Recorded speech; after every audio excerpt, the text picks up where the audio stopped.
Chapter 1. If it had not rained on a certain May morning, Valancy Stirling's whole life would have been entirely different. She would have gone, with the rest of her clan, to Aunt Wellington's engagement picnic, and Dr. Trent would have gone to Montreal. But it did rain, and you shall hear what happened to her because of it. Valancy wakened early, in the lifeless, hopeless hour just preceding dawn. She had not slept very well. One does not sleep well, sometimes, when one is 29 on the morrow and unmarried, in a community and connection where the unmarried are simply those who have failed to get a man. Deerwood and the Stirlings had long since relegated Valancy to hopeless old maidenhood. But Valancy herself had never quite relinquished a certain pitiful, shamed, little hope that romance would come her way yet. Never, until this wet, horrible morning, when she wakened to the fact that she was 29 and unsought by any man. There lay the sting. Valancy did not mind so much being an old maid. After all, she thought, being an old maid couldn't possibly be as dreadful as being married to an Uncle Wellington or an Uncle Benjamin, or even an Uncle Herbert. What hurt her was that she had never had a chance to be anything but an old maid. No man had ever desired her. The tears came into her eyes as she lay there alone in the faintly graying darkness. She dared not let herself cry as hard as she wanted to, for two reasons. She was afraid that crying might bring on another attack of that pain around the heart.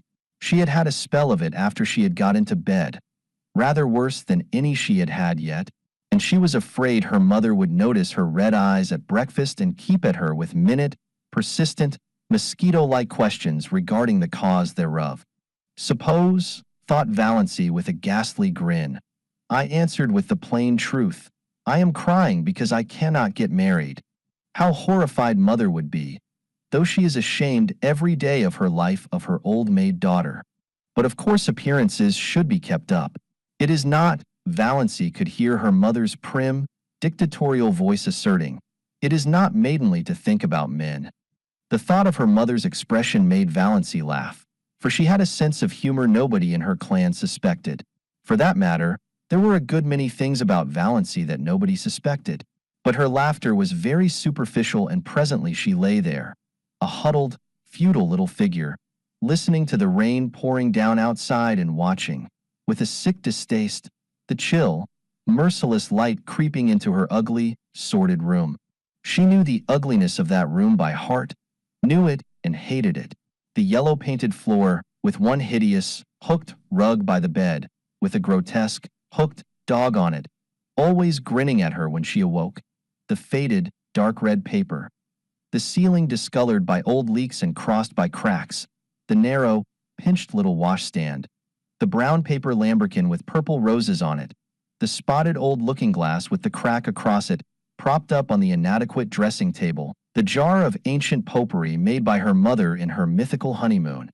The shell-covered box with one burst corner, which Cousin Stickles had made in her equally mythical girlhood. The beaded pincushion with half its bead fringe gone. The one stiff, yellow chair. The faded old motto, gone but not forgotten, worked in colored yarns about great-grandmother Stirling's grim old face. The old photographs of ancient relatives long banished from the rooms below. There were only two pictures that were not of relatives. One, an old chromo of a puppy sitting on a rainy doorstep. That picture always made Valancy unhappy. That forlorn little dog crouched on the doorstep in the driving rain. Why didn't someone open the door and let him in? The other picture was a faded, passepartout engraving of Queen Louise coming down a stairway, which Aunt Wellington had lavishly given her on her 10th birthday. For 19 years she had looked at it and hated it. Beautiful, smug, self-satisfied Queen Louise. But she never dared destroy it or remove it. Mother and Cousin Stickles would have been aghast, or, as Valancy irreverently expressed it in her thoughts, would have had a fit.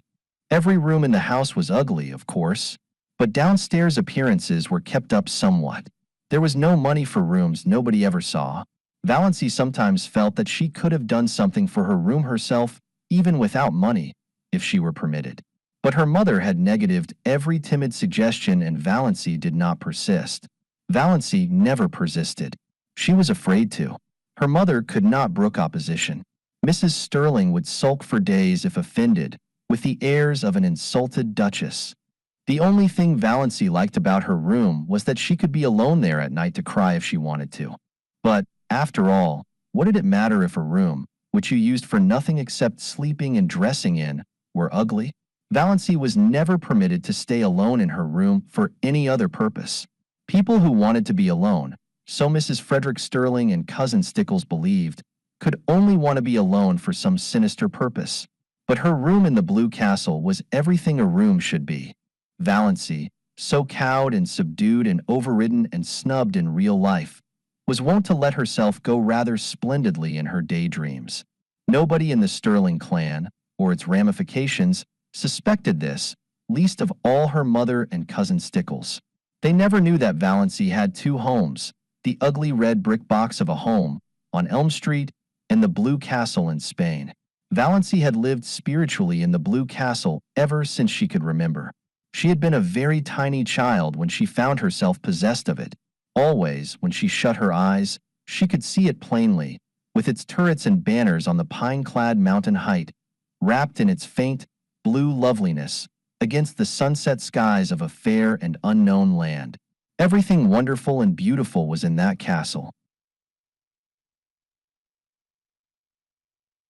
Jewels that queens might have worn, robes of moonlight and fire, couches of roses and gold, long flights of shallow marble steps with great, white urns and with slender, mist-clad maidens going up and down them, courts, marble-pillared, where shimmering fountains fell and nightingales sang among the myrtles, halls of mirrors that reflected only handsome knights and lovely women, herself the loveliest of all, for whose glance men died.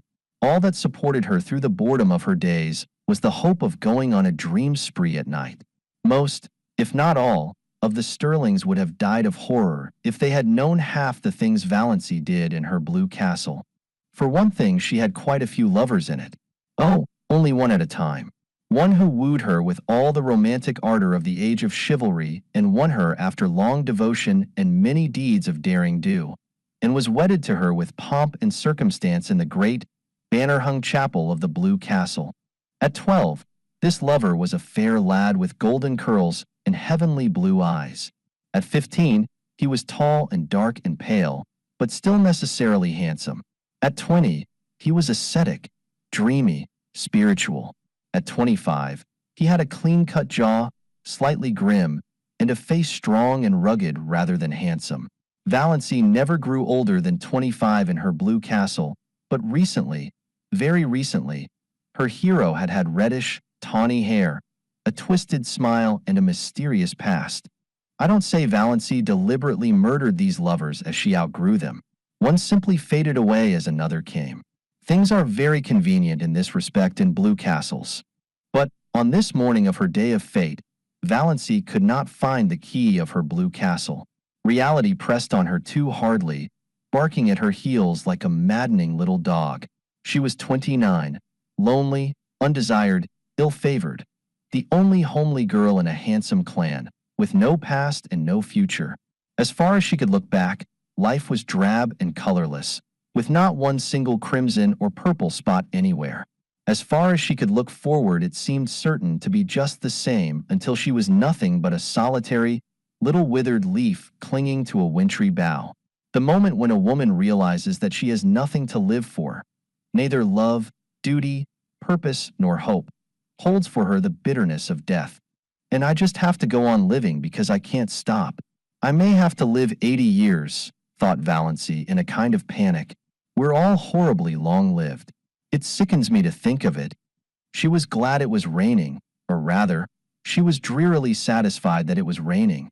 There would be no picnic that day. This annual picnic, whereby Aunt and Uncle Wellington, one always thought of them in that succession, inevitably celebrated their engagement at a picnic 30 years before, had been, of late years, a veritable nightmare to Valancy. By an impish coincidence, it was the same day as her birthday and, after she had passed 25, nobody let her forget it. Much as she hated going to the picnic, it would never have occurred to her to rebel against it. There seemed to be nothing of the revolutionary in her nature, and she knew exactly what everyone would say to her at the picnic. Uncle Wellington, whom she disliked and despised even though he had fulfilled the highest Stirling aspiration, marrying money, would say to her in a pig's whisper, "Not thinking of getting married yet, my dear?"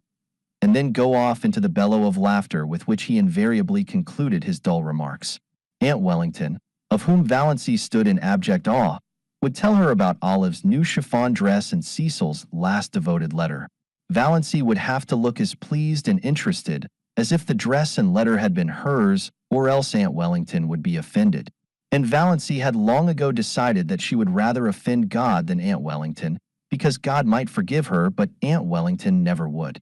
Aunt Alberta, enormously fat, with an amiable habit of always referring to her husband as he, as if he were the only male creature in the world, who could never forget that she had been a great beauty in her youth, would condole with Valancy on her sallow skin. "I don't know why all the girls of today are so sunburned. When I was a girl, my skin was roses and cream. I was counted the prettiest girl in Canada, my dear." Perhaps Uncle Herbert wouldn't say anything. Or perhaps he would remark jocularly, "How fat you're getting, Doss." And then everybody would laugh over the excessively humorous idea of poor, scrawny little Doss getting fat. Handsome, solemn Uncle James, whom Valancy disliked but respected because he was reputed to be very clever and was therefore the clan oracle, brains being none too plentiful in the Stirling connection, would probably remark with the owl-like sarcasm that had won him his reputation, "I suppose you're busy with your hope chest these days?" And Uncle Benjamin would ask some of his abominable conundrums, between wheezy chuckles, and answer them himself. What is the difference between Doss and a mouse? The mouse wishes to harm the cheese and Doss wishes to charm the he's. Valancy had heard him ask that riddle 50 times, and every time she wanted to throw something at him, but she never did. In the first place, the Stirlings simply did not throw things. In the second place, Uncle Benjamin was a wealthy and childless old widower, and Valancy had been brought up in the fear and admonition of his money. If she offended him, he would cut her out of his will, supposing she were in it. Valancy did not want to be cut out of Uncle Benjamin's will. She had been poor all her life and knew the galling bitterness of it. So she endured his riddles and even smiled tortured little smiles over them. Aunt Isabel, downright and disagreeable as an east wind, would criticize her in some way. Valancy could not predict just how, for Aunt Isabel never repeated a criticism. She found something new with which to jab you every time. Aunt Isabel prided herself on saying what she thought, but didn't like it so well when other people said what they thought to her. Valancy never said what she thought. Cousin Georgiana, named after her great-great-grandmother, who had been named after George IV, would recount dolorously the names of all relatives and friends who had died since the last picnic and wonder which of us will be the first to go next. Oppressively competent, Aunt Mildred would talk endlessly of her husband and her odious prodigies of babies to Valancy, because Valancy would be the only one she could find to put up with it. For the same reason, Cousin Gladys, really first Cousin Gladys once removed, according to the strict way in which the Stirlings tabulated relationship, a tall, thin lady who admitted she had a sensitive disposition, would describe minutely the tortures of her neuritis. And Olive, the wonder girl of the whole Stirling clan, who had everything Valancy had not, beauty, popularity, love, would show off her beauty and presume on her popularity and flaunt her diamond insignia of love in Valancy's dazzled, envious eyes. There would be none of all this today, and there would be no packing up of teaspoons. The packing up was always left for Valancy and Cousin Stickles.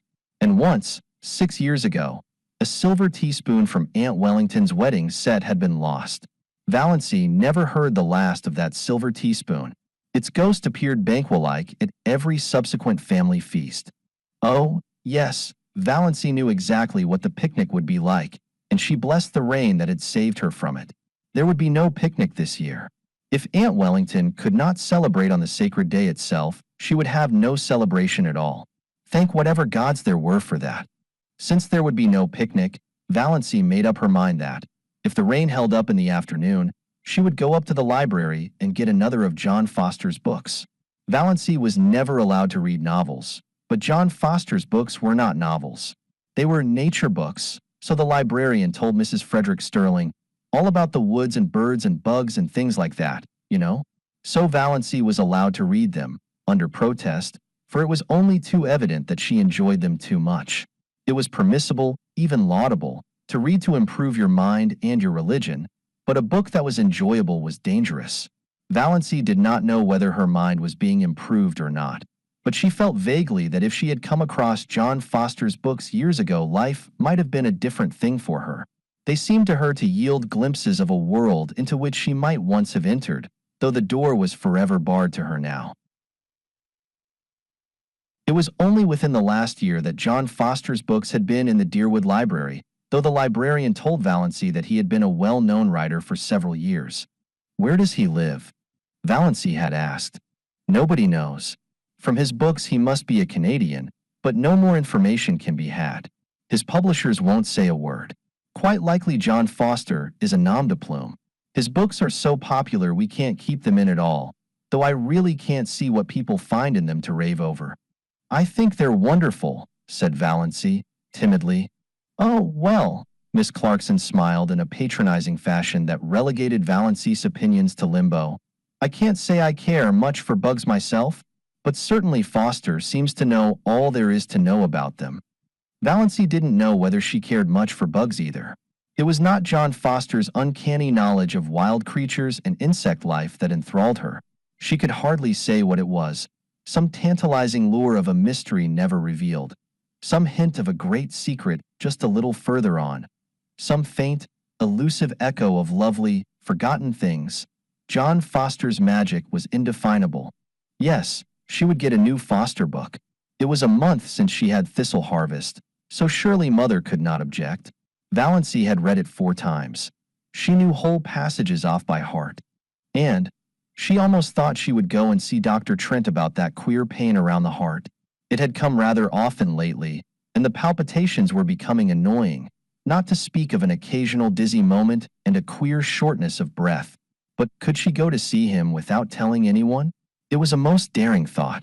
None of the Stirlings ever consulted a doctor without holding a family council and getting Uncle James' approval.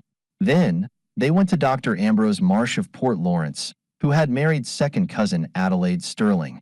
But Valancy disliked Dr. Ambrose Marsh, and besides, she could not get to Port Lawrence, 15 miles away, without being taken there. She did not want anyone to know about her heart. There would be such a fuss made, and every member of the family would come down and talk it over and advise her and caution her and warn her and tell her horrible tales of great aunts and cousins 40 times removed who had been just like that and dropped dead without a moment's warning, my dear. Aunt Isabel would remember that she had always said Doss looked like a girl who would have heart trouble, so pinched and peaked always, and Uncle Wellington would take it as a personal insult, when no Stirling ever had heart disease before, and Georgiana would forebode in perfectly audible asides that, "Poor, dear little Doss isn't long for this world, I'm afraid," and Cousin Gladys would say, "Why, my heart has been like that for years," in a tone that implied no one else had any business, even to have a heart, and Olive would merely look beautiful and superior and disgustingly healthy, as if to say, "Why all this fuss over a faded superfluity like Doss when you have me?" Valancy felt that she couldn't tell anybody unless she had to. She felt quite sure there was nothing at all seriously wrong with her heart and no need of all the pother that would ensue if she mentioned it. She would just slip up quietly and see Dr. Trent that very day. As for his bill, she had the $200 that her father had put in the bank for her the day she was born. She was never allowed to use even the interest of this, but she would secretly take out enough to pay Dr. Trent. Dr. Trent was a gruff, outspoken, absent-minded old fellow, but he was a recognized authority on heart disease, even if he were only a general practitioner in out-of-the-world Deerwood. Dr. Trent was over 70, and there had been rumors that he meant to retire soon. None of the Stirling clan had ever gone to him since he had told Cousin Gladys, 10 years before, that her neuritis was all imaginary and that she enjoyed it. You couldn't patronize a doctor who insulted your first cousin's removed like that, not to mention that he was a Presbyterian when all the Stirlings went to the Anglican Church. But Valancy, between the devil of disloyalty to clan and the deep sea of fuss and clatter and advice, thought she would take a chance with the devil. Chapter 2. When Cousin Stickles knocked at her door, Valancy knew it was 7:30 and she must get up. As long as she could remember, Cousin Stickles had knocked at her door at 7:30. Cousin Stickles and Mrs. Frederick Stirling had been up since 7, but Valancy was allowed to lie abed half an hour longer because of a family tradition that she was delicate. Valancy got up, though she hated getting up more this morning than ever she had before. What was there to get up for? Another dreary day like all the days that had preceded it, full of meaningless little tasks, joyless and unimportant, that benefited nobody. But if she did not get up at once, she would not be ready for breakfast at 8 o'clock. Hard and fast times for meals were the rule in Mrs. Stirling's household. Breakfast at 8, dinner at 1, supper at 6, year in and year out. No excuses for being late were ever tolerated. So up Valancy got, shivering. The room was bitterly cold with the raw, penetrating chill of a wet May morning. The house would be cold all day. It was one of Mrs. Frederick's rules that no fires were necessary after the 24th of May. Meals were cooked on the little oil stove in the back porch. And though May might be icy and October frostbitten, no fires were lighted until the 21st of October by the calendar. On the 21st of October, Mrs. Frederick began cooking over the kitchen range and lighted a fire in the sitting room stove in the evenings. It was whispered about in the connection that the late Frederick Stirling had caught the cold which resulted in his death during Valancy's first year of life, because Mrs. Frederick would not have a fire on the 20th of October. She lighted it the next day, but that was a day too late for Frederick Stirling. Valancy took off and hung up in the closet her nightdress of coarse, unbleached cotton, with high neck and long, tight sleeves. She put on undergarments of a similar nature, a dress of brown gingham, thick, black stockings, and rubber-heeled boots. Of late years, she had fallen into the habit of doing her hair with the shade of the window by the looking-glass pulled down. The lines on her face did not show so plainly then. But this morning she jerked the shade to the very top and looked at herself in the leprous mirror with a passionate determination to see herself as the world saw her. The result was rather dreadful. Even a beauty would have found that harsh, unsoftened side light trying. Valancy saw straight black hair, short and thin, always lusterless despite the fact that she gave it 100 strokes of the brush, neither more nor less, every night of her life, and faithfully rubbed Redfern's hair vigor into the roots, more lusterless than ever in its morning roughness. Fine, straight, black brows. A nose she had always felt was much too small even for her small, three-cornered, white face. A small, pale mouth that always fell open a trifle over little, pointed white teeth. A figure thin and flat-breasted, rather below the average height.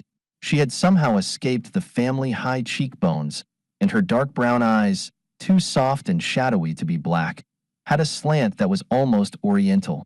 Apart from her eyes, she was neither pretty nor ugly, just insignificant-looking, she concluded bitterly. How plain the lines around her eyes and mouth were in that merciless light.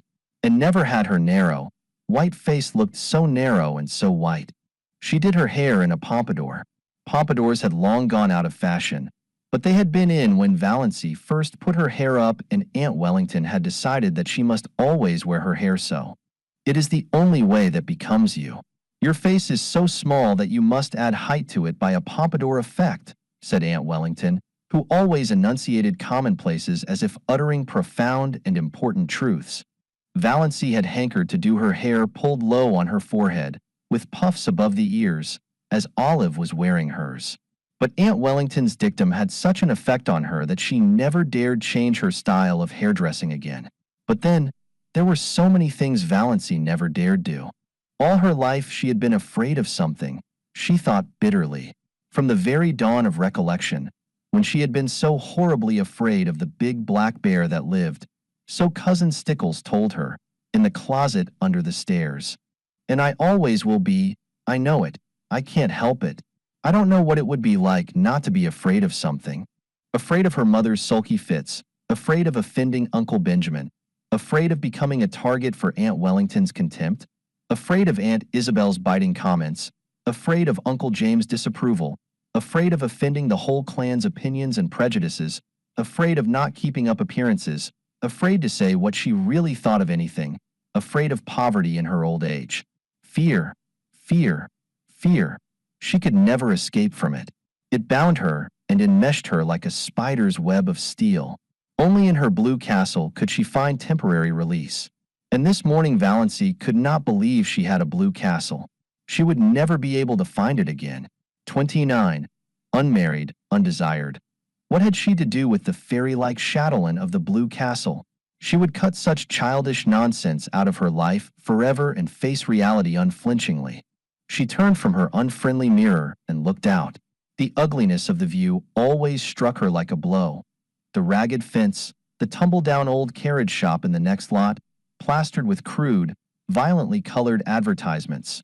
The grimy railway station beyond, with the awful derelicts that were always hanging around it even at this early hour. In the pouring rain, everything looked worse than usual, especially the beastly advertisement. Keep that schoolgirl complexion. Valancy had kept her schoolgirl complexion. That was just the trouble. There was not a gleam of beauty anywhere. Exactly like my life, thought Valancy drearily. Her brief bitterness had passed. She accepted facts as resignedly as she had always accepted them. She was one of the people whom life always passes by. There was no altering that fact. In this mood Valancy went down to breakfast. Chapter 3. Breakfast was always the same. Oatmeal porridge, which Valancy loathed, toast and tea, and 1 teaspoonful of marmalade.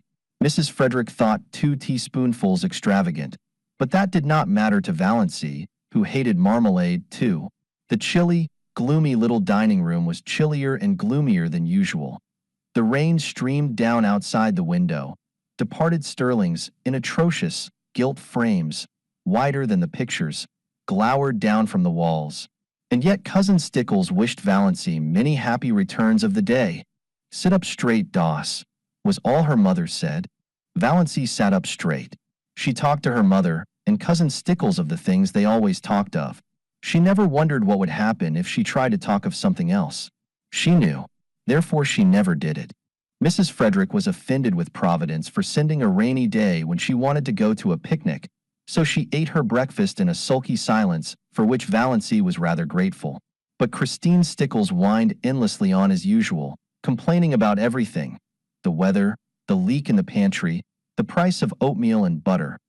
Valancy felt at once she had buttered her toast too lavishly, the epidemic of mumps in Deerwood. "Doss will be sure to catch them," she foreboded. "Doss must not go where she is likely to catch mumps," said Mrs. Frederick shortly. Valancy had never had mumps, or whooping cough, or chicken pox, or measles, or anything she should have had. Nothing but horrible colds every winter. Doss winter colds were a sort of tradition in the family. Nothing, it seemed, could prevent her from catching them. Mrs. Frederick and Cousin Stickles did their heroic best. One winter they kept Valancy housed up from November to May in the warm sitting room. She was not even allowed to go to church. And Valancy took cold after cold and ended up with bronchitis in June. "None of my family were ever like that," said Mrs. Frederick, implying that it must be a Stirling tendency. "The Stirlings seldom take colds," said Cousin Stickles resentfully. She had been a Stirling. "I think," said Mrs. Frederick, "that if a person makes up her mind not to have colds, she will not have colds." So that was the trouble. It was all Valancy's own fault. But on this particular morning Valancy's unbearable grievance was that she was called Doss. She had endured it for 29 years, and all at once she felt she could not endure it any longer. Her full name was Valancy Jane. Valancy Jane was rather terrible, but she liked Valancy, with its odd, outland tang. It was always a wonder to Valancy that the Stirlings had allowed her to be so christened. She had been told that her maternal grandfather, old Amos Wansbera, had chosen the name for her. Her father had tacked on the Jane by way of civilizing it, and the whole connection got out of the difficulty by nicknaming her Doss. She never got Valancy from anyone but outsiders. "Mother," she said timidly, "would you mind calling me Valancy after this? Doss seems so, I don't like it." Mrs. Frederick looked at her daughter in astonishment. She wore glasses with enormously strong lenses that gave her eyes a peculiarly disagreeable appearance. "What is the matter with Doss?" "It seems so childish," faltered Valancy. "Oh." Mrs. Frederick had been a Wansbera, and the Wansbera smile was not an asset. I see. Well, it should suit you then. You are childish enough in all conscience, my dear child. I am 29, said the dear child desperately. I wouldn't proclaim it from the housetops if I were you, dear, said Mrs. Frederick. 29. I had been married 9 years when I was 29. I was married at 17, said Cousin Stickles proudly. Valancy looked at them furtively. Mrs. Frederick, except for those terrible glasses and the hooked nose that made her look more like a parrot than a parrot itself could look, was not ill-looking. At 20 she might have been quite pretty. But Cousin Stickles, and yet Christine Stickles had once been desirable in some man's eyes. Valancy felt that Cousin Stickles, with her broad, flat, wrinkled face, a mole right on the end of her dumpy nose, bristling hairs on her chin, wrinkled yellow neck, pale, protruding eyes and thin, puckered mouth, had yet this advantage over her, this right to look down on her.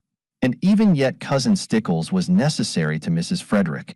Valancy wondered pitifully what it would be like to be wanted by someone, needed by someone. No one in the whole world needed her, or would miss anything from life if she dropped suddenly out of it. She was a disappointment to her mother. No one loved her. She had never so much as had a girlfriend. I haven't even a gift for friendship, she had once admitted to herself pitifully. Doss, you haven't eaten your crusts, said Mrs. Frederick rebukingly. It rained all the forenoon without cessation. Valancy pieced a quilt. Valancy hated piecing quilts, and there was no need of it. The house was full of quilts. There were 3 big chests, packed with quilts, in the attic. Mrs. Frederick had begun storing away quilts when Valancy was 17, and she kept on storing them, though it did not seem likely that Valancy would ever need them. But Valancy must be at work and fancy work materials were too expensive. Idleness was a cardinal sin in the Stirling household.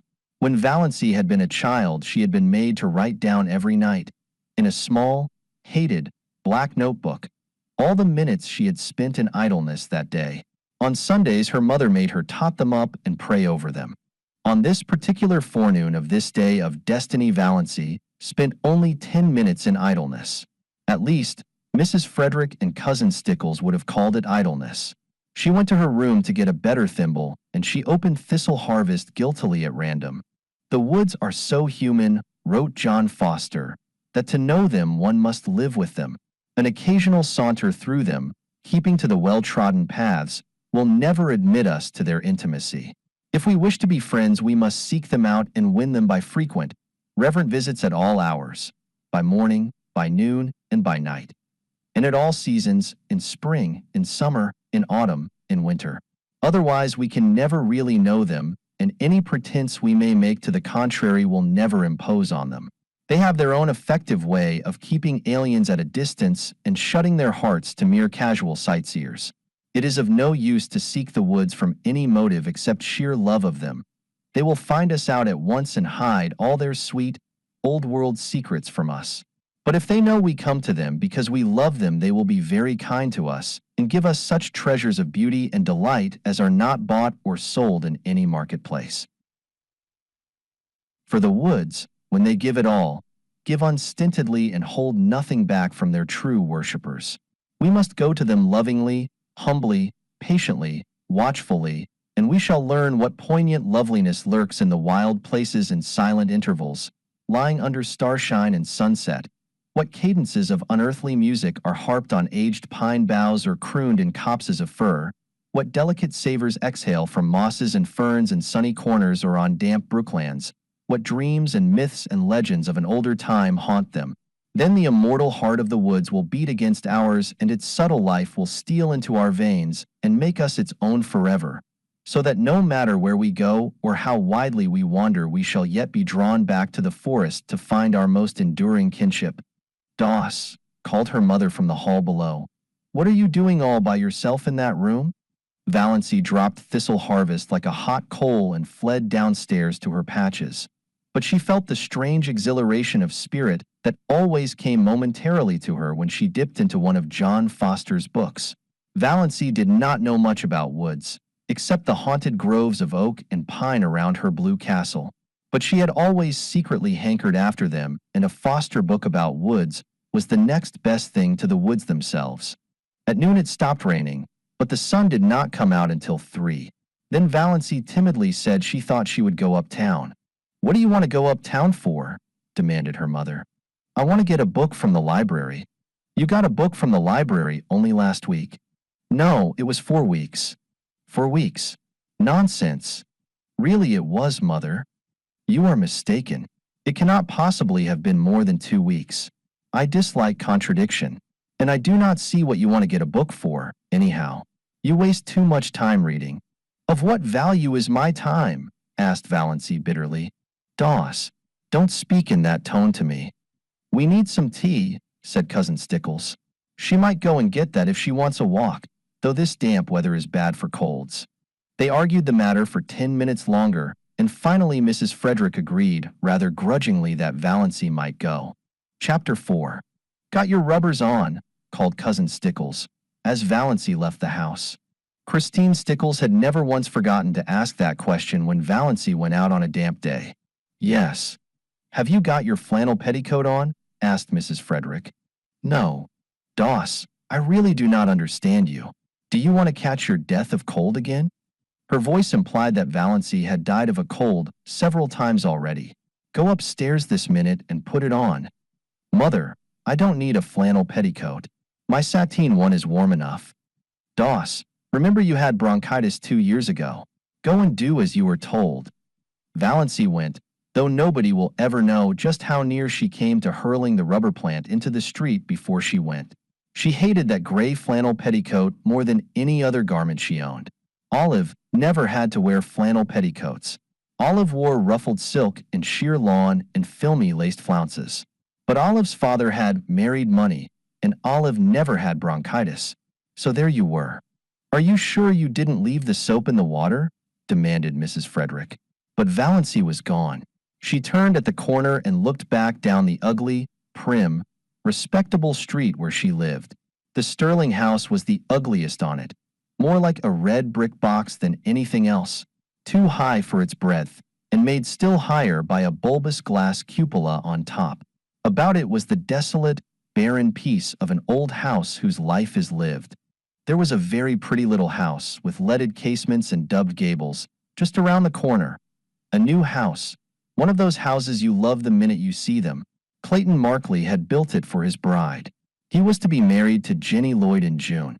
The little house, it was said, was furnished from attic to cellar, in complete readiness for its mistress. "I don't envy Jenny the man," thought Valancy sincerely. Clayton Markley was not one of her many ideals. "But I do envy her the house. It's such a nice young house. Oh, if I could only have a house of my own. Ever so poor, so tiny, but my own." But then, she added bitterly, there is no use in yowling for the moon when you can't even get a tallow candle. In dreamland, nothing would do Valancy but a castle of pale sapphire. In real life, she would have been fully satisfied with a little house of her own. She envied Jenny Lloyd more fiercely than ever today. Jenny was not so much better looking than she was, and not so very much younger. Yet she was to have this delightful house, and the nicest little Wedgwood teacups. Valancy had seen them, an open fireplace and monogrammed linen, hem-stitched tablecloths and china closets. Why did everything come to some girls and nothing to others? It wasn't fair.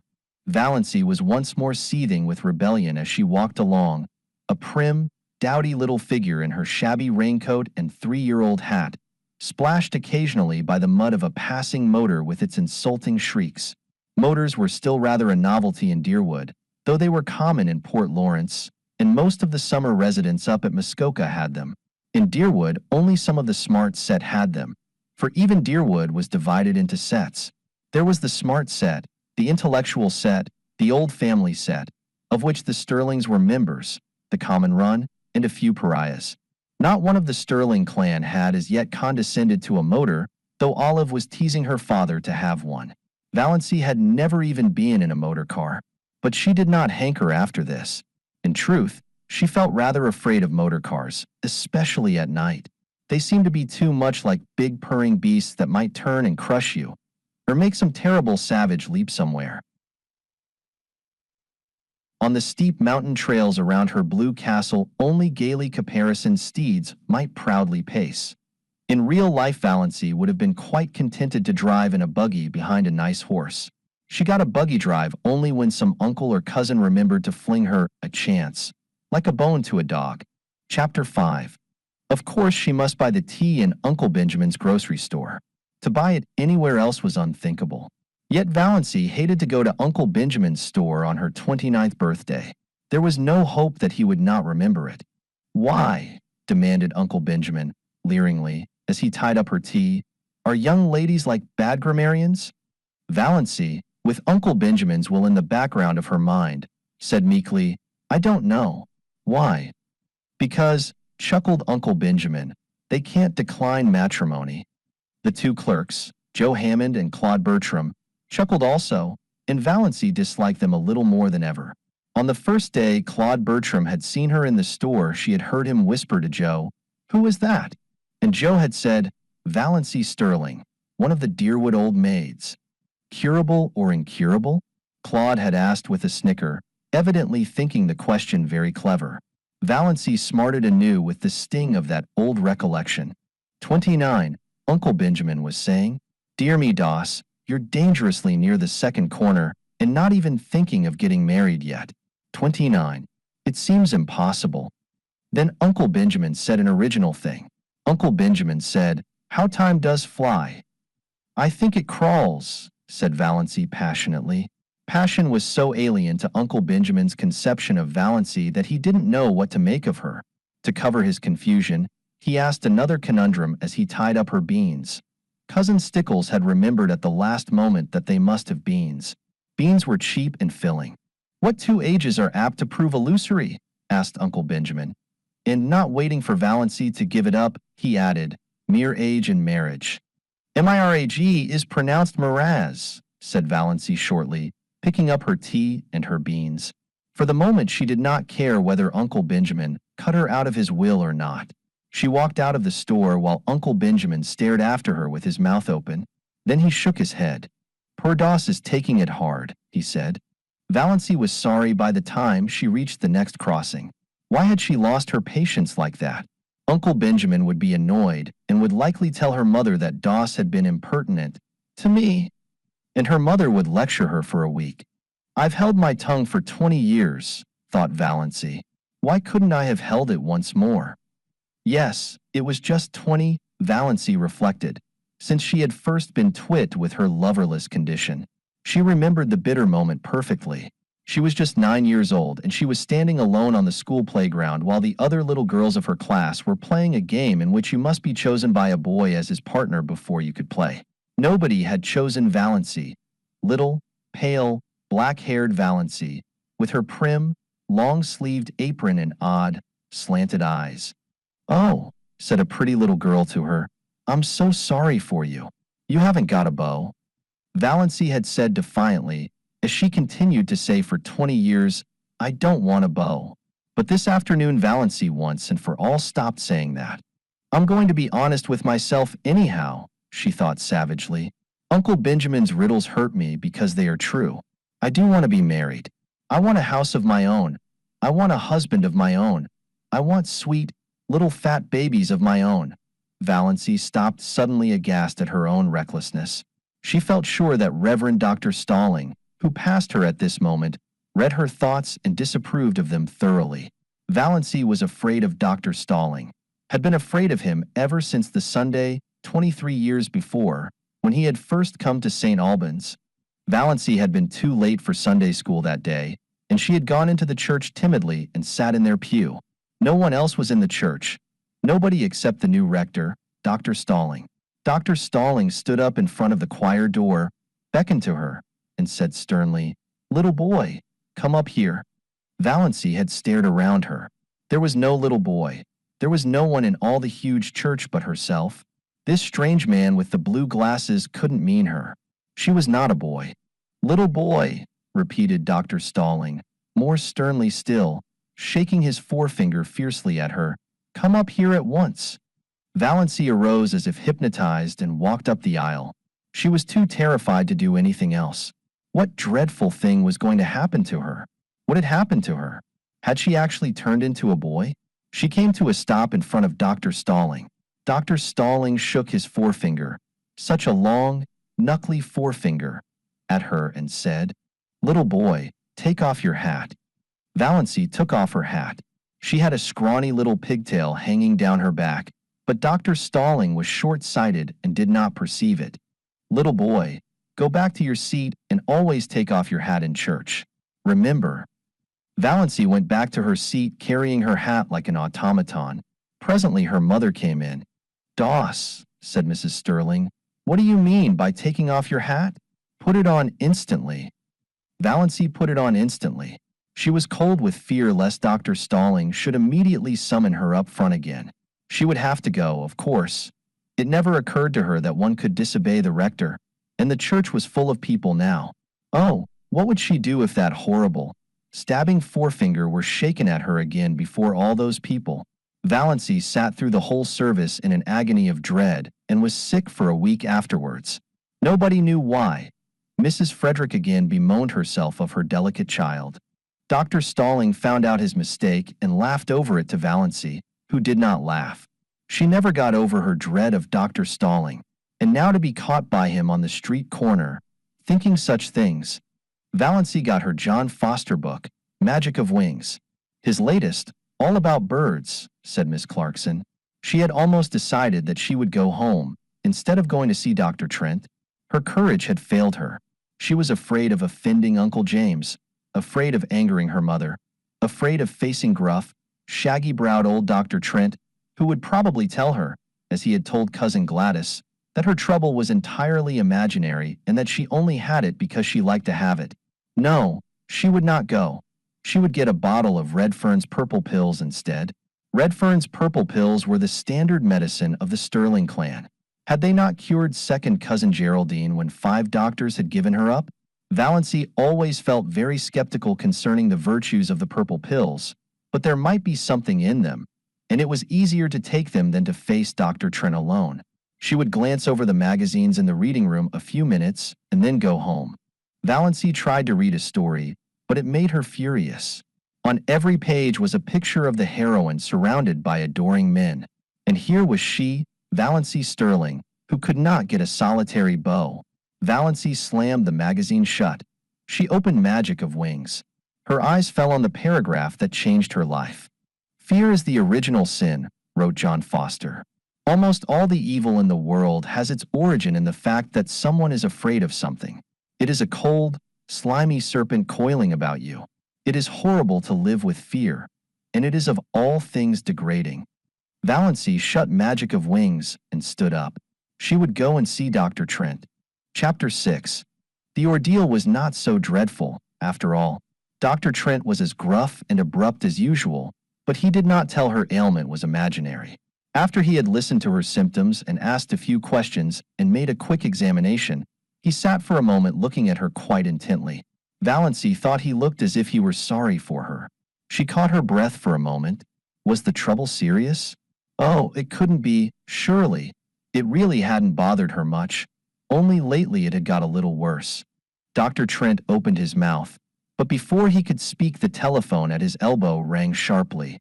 He picked up the receiver. Valancy, watching him, saw his face change suddenly as he listened. "Low. Yes. Yes. What? Yes. Yes." A brief interval. "My God." Dr. Trent dropped the receiver, dashed out of the room and upstairs without even a glance at Valancy. She heard him rushing madly about overhead, barking out a few remarks to somebody, presumably his housekeeper. Then he came tearing downstairs with a club bag in his hand, snatched his hat and coat from the rack, jerked open the street door and rushed down the street in the direction of the station. Valancy sat alone in the little office, feeling more absolutely foolish than she had ever felt before in her life. Foolish and humiliated. So this was all that had come of her heroic determination to live up to John Foster and cast fear aside. Not only was she a failure as a relative and non-existent as a sweetheart or friend, but she was not even of any importance as a patient. Dr. Trent had forgotten her very presence in his excitement over whatever message had come by the telephone. She had gained nothing by ignoring Uncle James and flying in the face of family tradition. For a moment she was afraid she was going to cry. It was also ridiculous. Then she heard Dr. Trent's housekeeper coming down the stairs. Valancy rose and went to the office door. "The doctor forgot all about me," she said with a twisted smile. "Well, that's too bad," said Mrs. Patterson sympathetically. "But it wasn't much wonder, poor man. That was a telegram they phoned over from the port. His son has been terribly injured in an auto accident in Montreal. The doctor had just 10 minutes to catch the train. I don't know what he'll do if anything happens to Ned. He's just bound up in the boy. You'll have to come again, Miss Stirling. I hope it's nothing serious." "Oh, no, nothing serious," agreed Valancy. She felt a little less humiliated. It was no wonder poor Dr. Trent had forgotten her at such a moment. Nevertheless, she felt very flat and discouraged as she went down the street. Valancy went home by the shortcut of Lover's Lane. She did not often go through Lover's Lane, but it was getting near supper time, and it would never do to be late. Lover's Lane wound back of the village, under great elms and maples, and deserved its name. It was hard to go there at any time and not find some canoodling couple, or young girls in pairs, arms intertwined, earnestly talking over their little secrets. Valancy didn't know which made her feel more self-conscious and uncomfortable. This evening she encountered both. She met Connie Hale and Kate Bailey, in new pink organdy dresses with flowers stuck coquettishly in their glossy, bare hair. Valancy had never had a pink dress or worn flowers in her hair. Then she passed a young couple she didn't know, dandering along, oblivious to everything but themselves. The young man's arm was around the girl's waist quite shamelessly. Valancy had never walked with a man's arm about her. She felt that she ought to be shocked. They might leave that sort of thing for the screening twilight at least, but she wasn't shocked. In another flash of desperate, stark honesty, she owned to herself that she was merely envious. When she passed them, she felt quite sure they were laughing at her, pitying her. "There's that queer little old maid, Valancy Stirling. They say she never had a beau in her whole life." Valancy fairly ran to get out of Lover's Lane. Never had she felt so utterly colorless and skinny and insignificant. Just where Lover's Lane debouched on the street, an old car was parked. Valancy knew that car well, by sound, at least, and everybody in Deerwood knew it. This was before the phrase "Tin Lizzie" had come into circulation, in Deerwood at least. But if it had been known, this car was the tinniest of Lizzies, though it was not a Ford but an old gray Slauson. Nothing more battered and disreputable could be imagined. It was Barney Snaith's car, and Barney himself was just scrambling up from under it, in overalls plastered with mud. Valancy gave him a swift, furtive look as she hurried by. This was only the second time she had ever seen the notorious Barney Snaith, though she had heard enough about him in the 5 years that he had been living up back in Muskoka. The first time had been nearly a year ago, on the Muskoka road. He had been crawling out from under his car then, too, and he had given her a cheerful grin as she went by, a little, whimsical grin that gave him the look of an amused gnome. He didn't look bad. She didn't believe he was bad, in spite of the wild yarns that were always being told of him.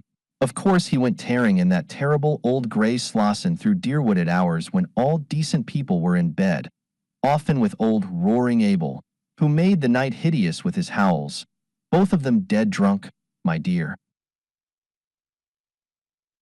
And everyone knew that he was an escaped convict and a defaulting bank clerk and a murderer in hiding and an infidel and an illegitimate son of old Roaring Abel Gay and the father of Roaring Abel's illegitimate grandchild and a counterfeiter and a forger and a few other awful things.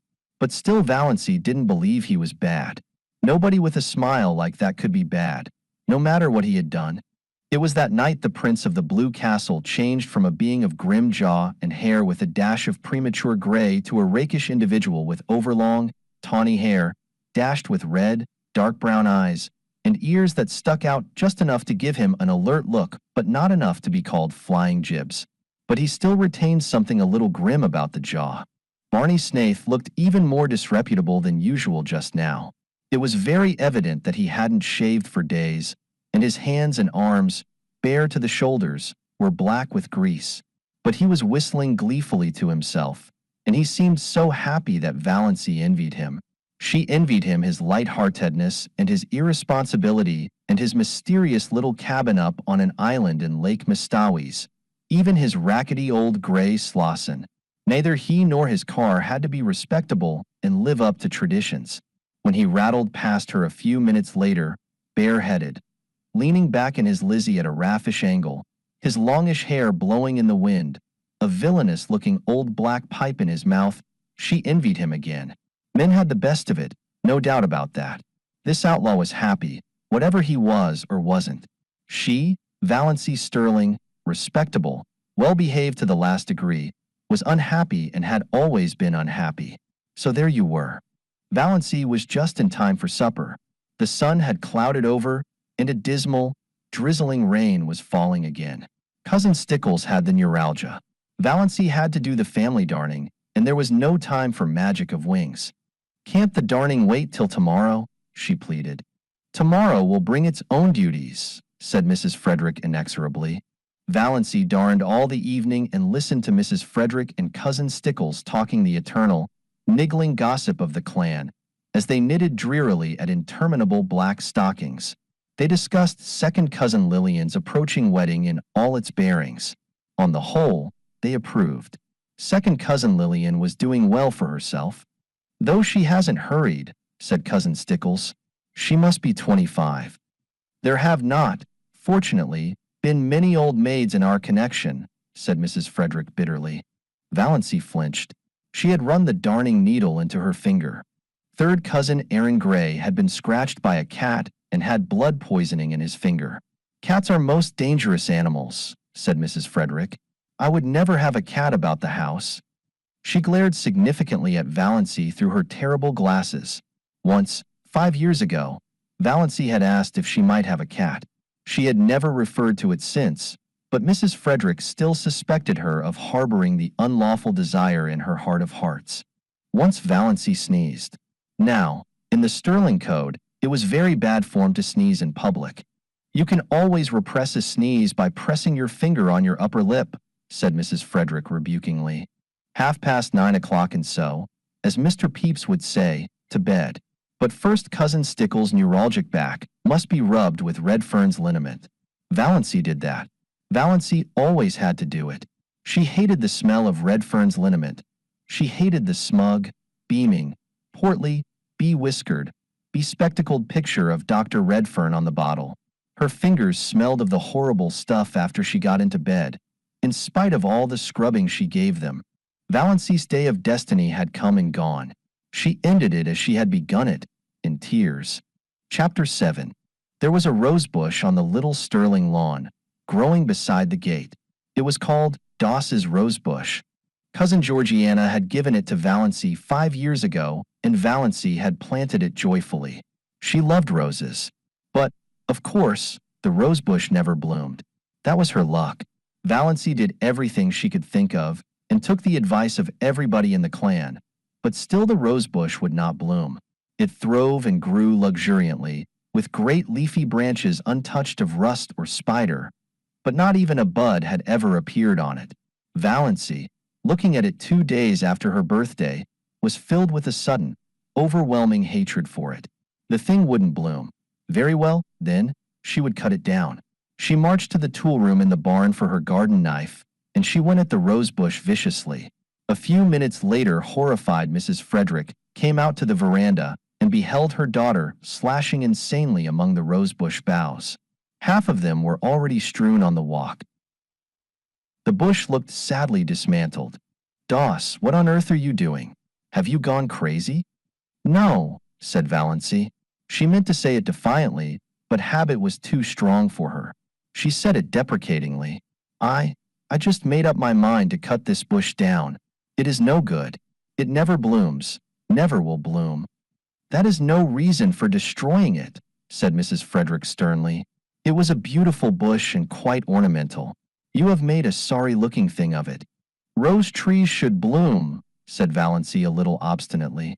"Don't argue with me, Doss. Clear up that mess and leave the bush alone. I don't know what Georgiana will say when she sees how you have hacked it to pieces. Really, I'm surprised at you. And to do it without consulting me." "The bush is mine," muttered Valancy. "What's that? What did you say, Doss?" "I only said the bush was mine," repeated Valancy humbly. Mrs. Frederick turned without a word and marched back into the house. The mischief was done now. Valancy knew she had offended her mother deeply and would not be spoken to or noticed in any way for 2 or 3 days. Cousin Stickles would see to Valancy's bringing up, but Mrs. Frederick would preserve the stony silence of outraged majesty. Valancy sighed and put away her garden knife, hanging it precisely on its precise nail in the tool shop. She cleared away the severed branches and swept up the leaves. Her lips twitched as she looked at the straggling bush. It had an odd resemblance to its shaken, scrawny donor, little cousin Georgiana herself. I certainly have made an awful-looking thing of it, thought Valancy. But she did not feel repentant, only sorry she had offended her mother. Things would be so uncomfortable until she was forgiven. Mrs. Frederick was one of those women who can make their anger felt all over a house. Walls and doors are no protection from it. "You'd better go uptown and get the mail," said Cousin Stickles when Valancy went in. "I can't go. I feel all sorter peaky and piney this spring. I want you to stop at the drugstore and get me a bottle of Redfern's blood bitters. There's nothing like Redfern's bitters for building a body up. Cousin James says the purple pills are the best, but I know better. My poor dear husband took Redfern's bitters right up to the day he died. Don't let them charge you more than 90 cents. I can get it for that at the port. And what have you been saying to your poor mother? Do you ever stop to think, Doss, that you can only have one mother?" "One is enough for me," thought Valancy undutifully as she went uptown. She got Cousin Stickles' bottle of bitters, and then she went to the post office and asked for her mail at the general delivery. Her mother did not have a box. They got too little mail to bother with it. Valancy did not expect any mail, except the Christian Times, which was the only paper they took. They hardly ever got any letters. But Valancy rather liked to stand in the office and watch Mr. Carew, the gray-bearded, Santa Clausy old clerk, handing out letters to the lucky people who did get them. He did it with such a detached, impersonal, Jove-like air, as if it did not matter in the least to him what supernal joys or shattering horrors might be in those letters for the people to whom they were addressed. Letters had a fascination for Valancy, perhaps because she so seldom got any.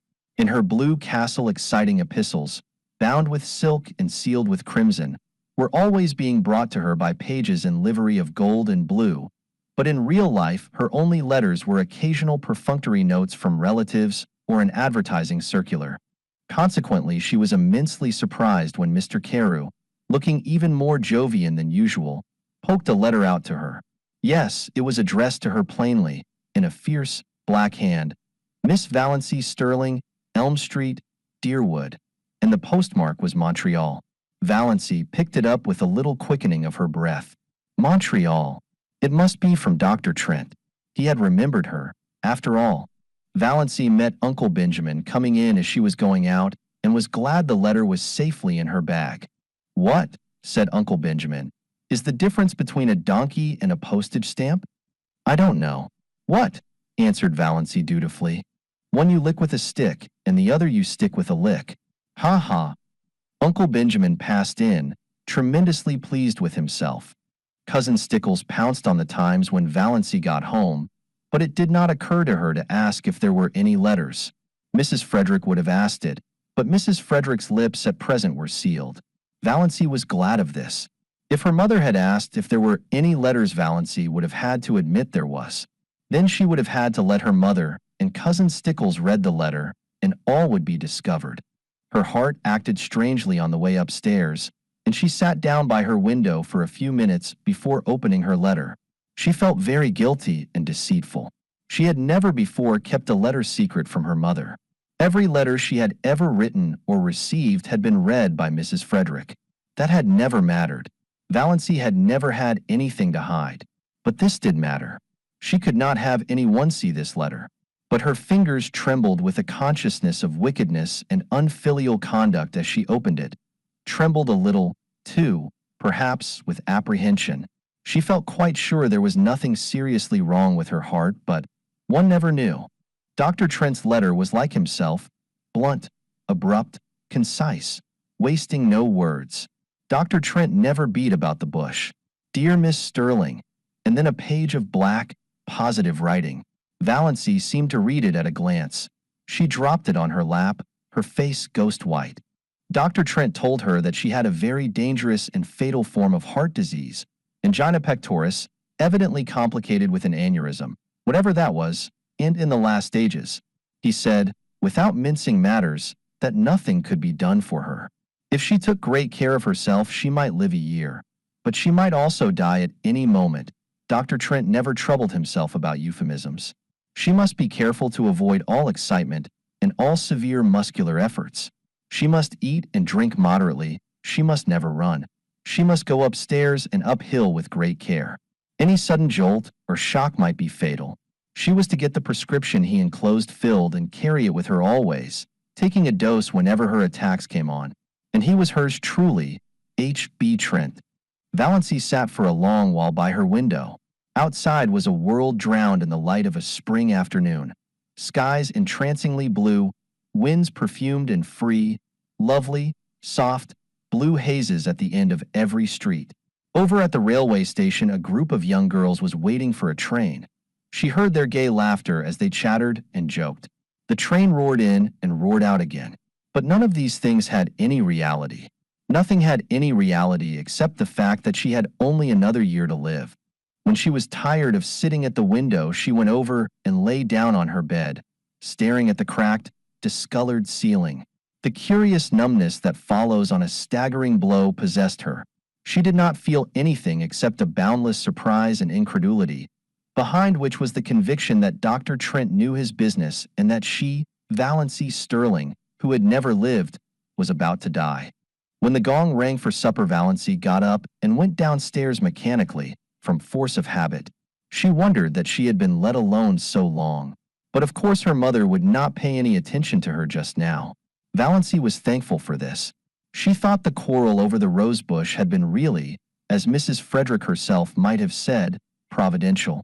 She could not eat anything, but both Mrs. Frederick and Cousin Stickles thought this was because she was deservedly unhappy over her mother's attitude, and her lack of appetite was not commented on. Valancy forced herself to swallow a cup of tea and then sat and watched the others eat, with an odd feeling that years had passed since she had sat with them at the dinner table. She found herself smiling inwardly to think what a commotion she could make if she chose. Let her merely tell them what was in Dr. Trent's letter, and there would be as much fuss made as if, Valancy thought bitterly, they really cared two straws about her. Dr. Trent's housekeeper got word from him today, said Cousin Stickles, so suddenly that Valancy jumped guiltily. Was there anything in thought waves? Mrs. Judd was talking to her uptown. They think his son will recover, but Dr. Trent wrote that if he did, he was going to take him abroad as soon as he was able to travel and wouldn't be back here for a year at least. That will not matter much to us, said Mrs. Frederick majestically. He is not our doctor. I would not, here she looked or seemed to look accusingly right through Valancy, have him to doctor a sick cat. May I go upstairs and lie down, said Valancy faintly. I have a headache. What has given you a headache? Asked Cousin Stickles, since Mrs. Frederick would not. The question had to be asked. Valancy could not be allowed to have headaches without interference. You ain't in the habit of having headaches. I hope you're not taking the mumps. Here, try a spoonful of vinegar. Piffle, said Valancy rudely, getting up from the table. She did not care just then if she were rude. She had had to be so polite all her life. If it had been possible for Cousin Stickles to turn pale, she would have. As it was not, she turned yellower. Are you sure you ain't feverish, Doss? You sound like it. You go and get right into bed, said Cousin Stickles, thoroughly alarmed. And I'll come up and rub your forehead and the back of your neck with Redfern's liniment. Valancy had reached the door, but she turned. I won't be rubbed with Redfern's liniment, she said. Cousin Stickles stared and gasped. What do you mean? I said I wouldn't be rubbed with Redfern's liniment, repeated Valancy. Horrid, sticky stuff. And it has the vilest smell of any liniment I ever saw. It's no good. I want to be left alone, that's all. Valancy went out, leaving Cousin Stickles aghast. She's feverish. She must be feverish, ejaculated Cousin Stickles. Mrs. Frederick went on eating her supper. It did not matter whether Valancy was or was not feverish. Valancy had been guilty of impertinence to her. Chapter 8. Valancy did not sleep that night. She lay awake all through the long dark hours, thinking, thinking. She made a discovery that surprised her. She, who had been afraid of almost everything in life, was not afraid of death. It did not seem in the least terrible to her, and she need not now be afraid of anything else. Why had she been afraid of things? Because of life. Afraid of Uncle Benjamin, because of the menace of poverty and old age. But now she would never be old, neglected, tolerated. Afraid of being an old maid all her life. But now she would not be an old maid very long. Afraid of offending her mother and her clan because she had to live with and among them and couldn't live peaceably if she didn't give in to them. But now she hadn't. Valancy felt a curious freedom. But she was still horribly afraid of one thing. The fuss the whole jamfry of them would make when she told them. Valancy shuddered at the thought of it. She couldn't endure it. Oh, she knew so well how it would be. First there would be indignation. Yes, indignation on the part of Uncle James because she had gone to a doctor. Any doctor, without consulting him. Indignation on the part of her mother for being so sly and deceitful. To your own mother, Doss. Indignation on the part of the whole clan because she had not gone to Dr. Marsh. Then would come the solicitude. She would be taken to Dr. Marsh, and when Dr. Marsh confirmed Dr. Trent's diagnosis, she would be taken to specialists in Toronto and Montreal. Uncle Benjamin would foot the bill with a splendid gesture of munificence in thus assisting the widow and orphan, and talk forever after of the shocking fees specialists charged for looking wise and saying they couldn't do anything. And when the specialists could do nothing for her, Uncle James would insist on her taking purple pills. I've known them to effect a cure when all the doctors had given up, and her mother would insist on Redfern's blood bitters, and Cousin Stickles would insist on rubbing her over the heart every night with Redfern's liniment on the grounds that it might do good and couldn't do harm. And everybody else would have some pet dope for her to take. Dr. Stirling would come to her and say solemnly, "You are very ill. Are you prepared for what may be before you?" Almost as if he were going to shake his forefinger at her, the forefinger that had not grown any shorter or less knobbly with age. And she would be watched and checked like a baby and never let do anything or go anywhere alone. Perhaps she would not even be allowed to sleep alone lest she die in her sleep. Cousin Stickles or her mother would insist on sharing her room and bed. Yes, undoubtedly they would. It was this last thought that really decided Valancy. She could not put up with it, and she wouldn't. As the clock in the hall below struck 12, Valancy suddenly and definitely made up her mind that she would not tell anybody. She had always been told, ever since she could remember, that she must hide her feelings. It is not ladylike to have feelings, Cousin Stickles had once told her disapprovingly. Well, she would hide them with a vengeance. But though she was not afraid of death, she was not indifferent to it. She found that she resented it. It was not fair that she should have to die when she had never lived. Rebellion flamed up in her soul as the dark hours passed by. Not because she had no future, but because she had no past. I'm poor, I'm ugly, I'm a failure, and I'm near death, she thought. She could see her own obituary notice in the Deerwood Weekly Times, copied into the Port Lawrence Journal. A deep gloom was cast over Deerwood, etc., etc. Leaves a large circle of friends to mourn, etc., etc., etc.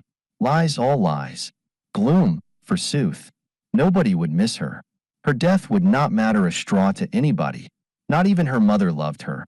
Her mother, who had been so disappointed that she was not a boy, or at least a pretty girl. Valancy reviewed her whole life between midnight and the early spring dawn. It was a very drab existence, but here and there an incident loomed out with a significance out of all proportion to its real importance. These incidents were all unpleasant in one way or another. Nothing really pleasant had ever happened to Valancy. I've never had one wholly happy hour in my life. Not one, she thought. I've just been a colorless nonentity. I remember reading somewhere once that there is an hour in which a woman might be happy all her life if she could but find it. I've never found my hour. Never, never. And I never will now. If I could only have had that hour, I'd be willing to die. Those significant incidents kept bobbing up in her mind like unbidden ghosts, without any sequence of time or place. For instance, that time when, at 16, she had blued a tubful of clothes too deeply, and the time when, at 8, She had stolen some raspberry jam from Aunt Wellington's pantry. Valancy never heard the last of those two misdemeanors. At almost every clan gathering, they were raked up against her as jokes. Uncle Benjamin hardly ever missed retelling the raspberry jam incident. He had been the one to catch her, her face all stained and streaked. I have really done so few bad things that they have to keep harping on the old ones, thought Valancy. Why, I've never even had a quarrel with anyone. I haven't an enemy. What a spineless thing I must be not to have even one enemy. There was that incident of the dust pile at school when she was 7. Valancy always recalled it when Dr. Stirling referred to the text. To him that hath shall be given, and from him that hath not shall be taken even that which he hath. Other people might puzzle over that text, but it never puzzled Valancy. The whole relationship between herself and Olive, dating from the day of the dust pile, was a commentary on it. She had been going to school a year, but Olive, who was a year younger, had just begun and had about her all the glamour of a new girl, and an exceedingly pretty girl at that. It was at recess and all the girls, big and little, were out on the road in front of the school making dust piles. The aim of each girl was to have the biggest pile. Valancy was good at making dust piles. There was an art in it, and she had secret hopes of leading. But Olive, working off by herself, was suddenly discovered to have a larger dust pile than anybody. Valancy felt no jealousy. Her dust pile was quite big enough to please her. Then one of the older girls had an inspiration. "Let's put all our dust on Olive's pile and make a tremendous one," she exclaimed. A frenzy seemed to seize the girls. They swooped down on the dust piles with pails and shovels, and in a few seconds Olive's pile was a veritable pyramid. In vain Valancy, with scrawny, outstretched little arms, tried to protect hers. She was ruthlessly swept aside, her dust pile scooped up and poured on Olive's. Valancy turned away resolutely and began building another dust pile. Again a bigger girl pounced on it. Valancy stood before it, flushed, indignant, arms outspread. "Don't take it," she pleaded. "Please don't take it." "But why?" demanded the older girl. "Why won't you help to build Olive's bigger?" "I want my own little dust pile," said Valancy piteously. Her plea went unheeded. While she argued with one girl, another scraped up her dust pile. Valancy turned away, her heart swelling, her eyes full of tears. "Jealous, you're jealous," said the girls mockingly. "You were very selfish," said her mother coldly, when Valancy told her about it at night. That was the first and last time Valancy had ever taken any of her troubles to her mother. Valancy was neither jealous nor selfish. It was only that she wanted a dust pile of her own. Small or big mattered not. A team of horses came down the street. Olive's dust pile was scattered over the roadway. The bell rang. The girls trooped into school and had forgotten the whole affair before they reached their seats. Valancy never forgot it. To this day she resented it in her secret soul. But was it not symbolical of her life? "I've never been able to have my own dust pile," thought Valancy. The enormous red moon she had seen rising right at the end of the street one autumn evening of her 6th year. She had been sick and cold with the awful, uncanny horror of it. So near to her, so big. She had run in trembling to her mother, and her mother had laughed at her. She had gone to bed and hidden her face under the clothes in terror lest she might look at the window and see that horrible moon glaring in at her through it. The boy who had tried to kiss her at a party when she was 15. She had not let him. She had evaded him and run. He was the only boy who had ever tried to kiss her. Now, 14 years later, Valancy found herself wishing that she had let him. The time she had been made to apologize to Olive for something she hadn't done. Olive had said that Valancy had pushed her into the mud and spoiled her new shoes on purpose. Valancy knew she hadn't. It had been an accident, and even that wasn't her fault. But nobody would believe her. She had to apologize and kiss Olive to make up. The injustice of it burned in her soul tonight. That summer when Olive had the most beautiful hat, trimmed with creamy yellow net, with a wreath of red roses and little ribbon bows under the chin. Valancy had wanted a hat like that more than she had ever wanted anything. She pleaded for one and had been laughed at. All summer she had to wear a horrid little brown sailor with elastic that cut behind her ears. None of the girls would go around with her because she was so shabby. Nobody but Olive. People had thought Olive so sweet and unselfish. I was an excellent foil for her, thought Valancy. Even then she knew that. Valancy had tried to win a prize for attendance in Sunday school once, but Olive won it. There were so many Sundays Valancy had to stay home because she had colds. She had once tried to say a piece in school one Friday afternoon and had broken down in it. Olive was a good reciter and never got stuck. The night she had spent in Port Lawrence with Aunt Isabel when she was 10, Byron Stirling was there. From Montreal, 12 years old, conceited, clever. At family prayers in the morning, Byron had reached across and given Valancy's thin arm such a savage pinch that she screamed out with pain. After prayers were over, she was summoned to Aunt Isabel's bar of judgment. But when she said Byron had pinched her, Byron denied it. He said she cried out because the kitten scratched her. He said she had put the kitten up on her chair and was playing with it when she should have been listening to Uncle David's prayer. He was believed. In the Stirling clan, the boys were always believed before the girls. Valancy was sent home in disgrace because of her exceedingly bad behavior during family prayers, and she was not asked to Aunt Isabel's again for many moons. The time cousin Betty Stirling was married, somehow Valancy got wind of the fact that Betty was going to ask her to be one of her bridesmaids. Valancy was secretly uplifted. It would be a delightful thing to be a bridesmaid. And of course she would have to have a new dress for it, a pretty new dress, a pink dress. Betty wanted her bridesmaids to dress in pink. But Betty had never asked her, after all. Valancy couldn't guess why, but long after her secret tears of disappointment had been dried, Olive told her. Betty, after much consultation and reflection, had decided that Valancy was too insignificant. She would spoil the effect. That was 9 years ago. But tonight Valancy caught her breath with the old pain and sting of it. That day in her 11th year when her mother had badgered her into confessing something she had never done. Valancy had denied it for a long time, but eventually for peace sake she had given in and pleaded guilty. Mrs. Frederick was always making people lie by pushing them into situations where they had to lie. Then her mother had made her kneel down on the parlor floor, between herself and Cousin Stickles, and say, "Oh God, please forgive me for not speaking the truth." Valancy had said it, but as she rose from her knees she muttered, "But, oh God, you know I did speak the truth." Valancy had not then heard of Galileo, but her fate was similar to his. She was punished just as severely as if she hadn't confessed and prayed. The winter she went to dancing school, Uncle James had decreed she should go and had paid for her lessons. How she had looked forward to it, and how she had hated it. She had never had a voluntary partner. The teacher always had to tell some boy to dance with her, and generally he had been sulky about it. Yet Valancy was a good dancer, as light on her feet as thistledown.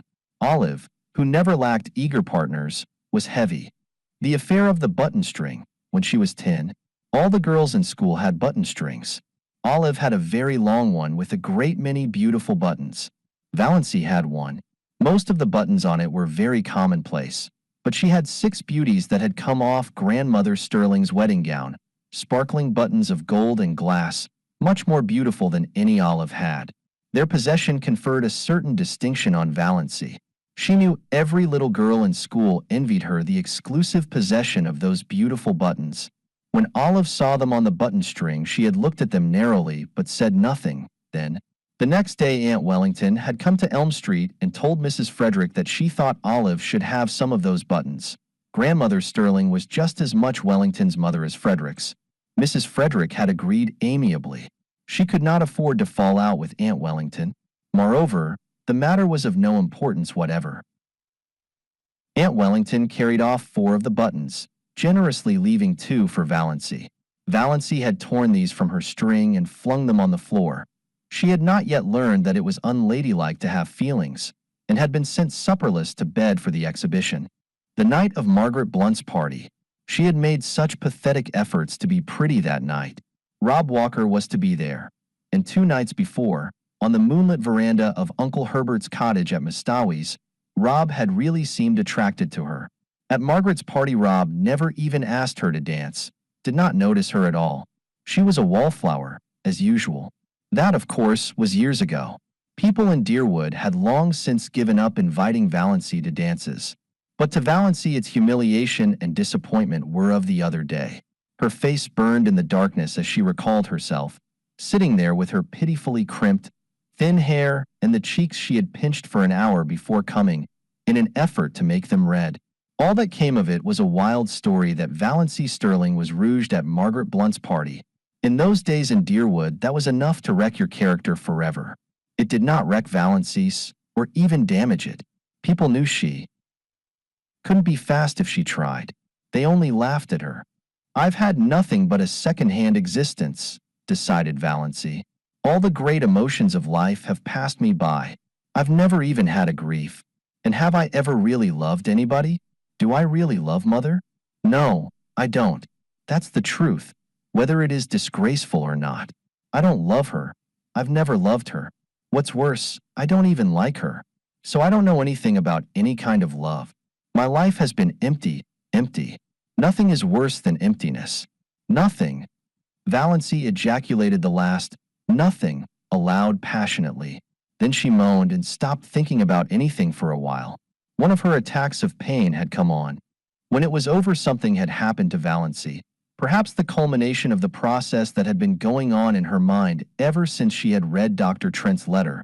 It was 3 o'clock in the morning, the wisest and most accursed hour of the clock. But sometimes it sets us free. I've been trying to please other people all my life and failed, she said.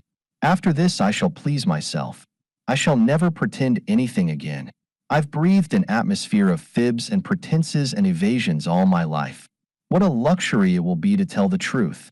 I may not be able to do much that I want to do, but I won't do another thing that I don't want to do. Mother can pout for weeks. I shan't worry over it. Despair is a free man. Hope is a slave. Valancy got up and dressed, with a deepening of that curious sense of freedom. When she had finished with her hair, she opened the window and hurled the jar of potpourri over into the next lot. It smashed gloriously against the schoolgirl complexion on the old carriage shop. I'm sick of the fragrance of dead things, said Valancy. Chapter 9. Uncle Herbert and Aunt Alberta's silver wedding was delicately referred to among the Stirlings during the following weeks as the time we first noticed poor Valancy was a little, you understand? Not for worlds would any of the Stirlings have set out and out at first that Valancy had gone mildly insane, or even that her mind was slightly deranged. Uncle Benjamin was considered to have gone entirely too far when he had ejaculated, "She's dippy. I tell you, she's dippy," and was only excused because of the outrageousness of Valancy's conduct at the aforesaid wedding dinner. But Mrs. Frederick and Cousin Stickles had noticed a few things that made them uneasy before the dinner. It had begun with the rosebush, of course, and Valancy never was really quite right again. She did not seem to worry in the least over the fact that her mother was not speaking to her. You would never suppose she noticed it at all. She had flatly refused to take either purple pills or Redfern's bitters. She had announced coolly that she did not intend to answer to the name of Doss any longer. She had told Cousin Stickles that she wished she would give up wearing that brooch with Cousin Artemis Stickles' hair in it. She had moved her bed in her room to the opposite corner. She had read Magic of Wings Sunday afternoon. When Cousin Stickles had rebuked her, Valancy had said indifferently, "Oh, I forgot it was Sunday," and had gone on reading it. Cousin Stickles had seen a terrible thing. She had caught Valancy sliding down the banister. Cousin Stickles did not tell Mrs. Frederick this. Poor Amelia was worried enough as it was. But it was Valancy's announcement on Saturday night that she was not going to go to the Anglican church any more that broke through Mrs. Frederick's stony silence. Not going to church any more. Doss, have you absolutely taken leave? Oh, I'm going to church, said Valancy airily. I'm going to the Presbyterian church. But to the Anglican church I will not go. This was even worse. Mrs. Frederick had recourse to tears, having found outraged majesty had ceased to be effective. What have you got against the Anglican church? She sobbed. Nothing. Only just that you've always made me go there. If you'd made me go to the Presbyterian church, I'd want to go to the Anglican. Is that a nice thing to say to your mother? Oh, how true it is that it is sharper than a serpent's tooth to have a thankless child. Is that a nice thing to say to your daughter? Said unrepentant Valancy. So Valancy's behavior at the silver wedding was not quite the surprise to Mrs. Frederick and Christine Stickles that it was to the rest. They were doubtful about the wisdom of taking her, but concluded it would make talk if they didn't. Perhaps she would behave herself, and so far no outsider suspected there was anything queer about her. By a special mercy of Providence it had poured torrents Sunday morning, so Valancy had not carried out her hideous threat of going to the Presbyterian church. Valancy would not have cared in the least if they had left her at home. These family celebrations were all hopelessly dull, but the Stirlings always celebrated everything. It was a long-established custom. Even Mrs. Frederick gave a dinner party on her wedding anniversary, and Cousin Stickles had friends in to supper on her birthday. Valancy hated these entertainments because they had to pinch and save and contrive for weeks afterwards to pay for them.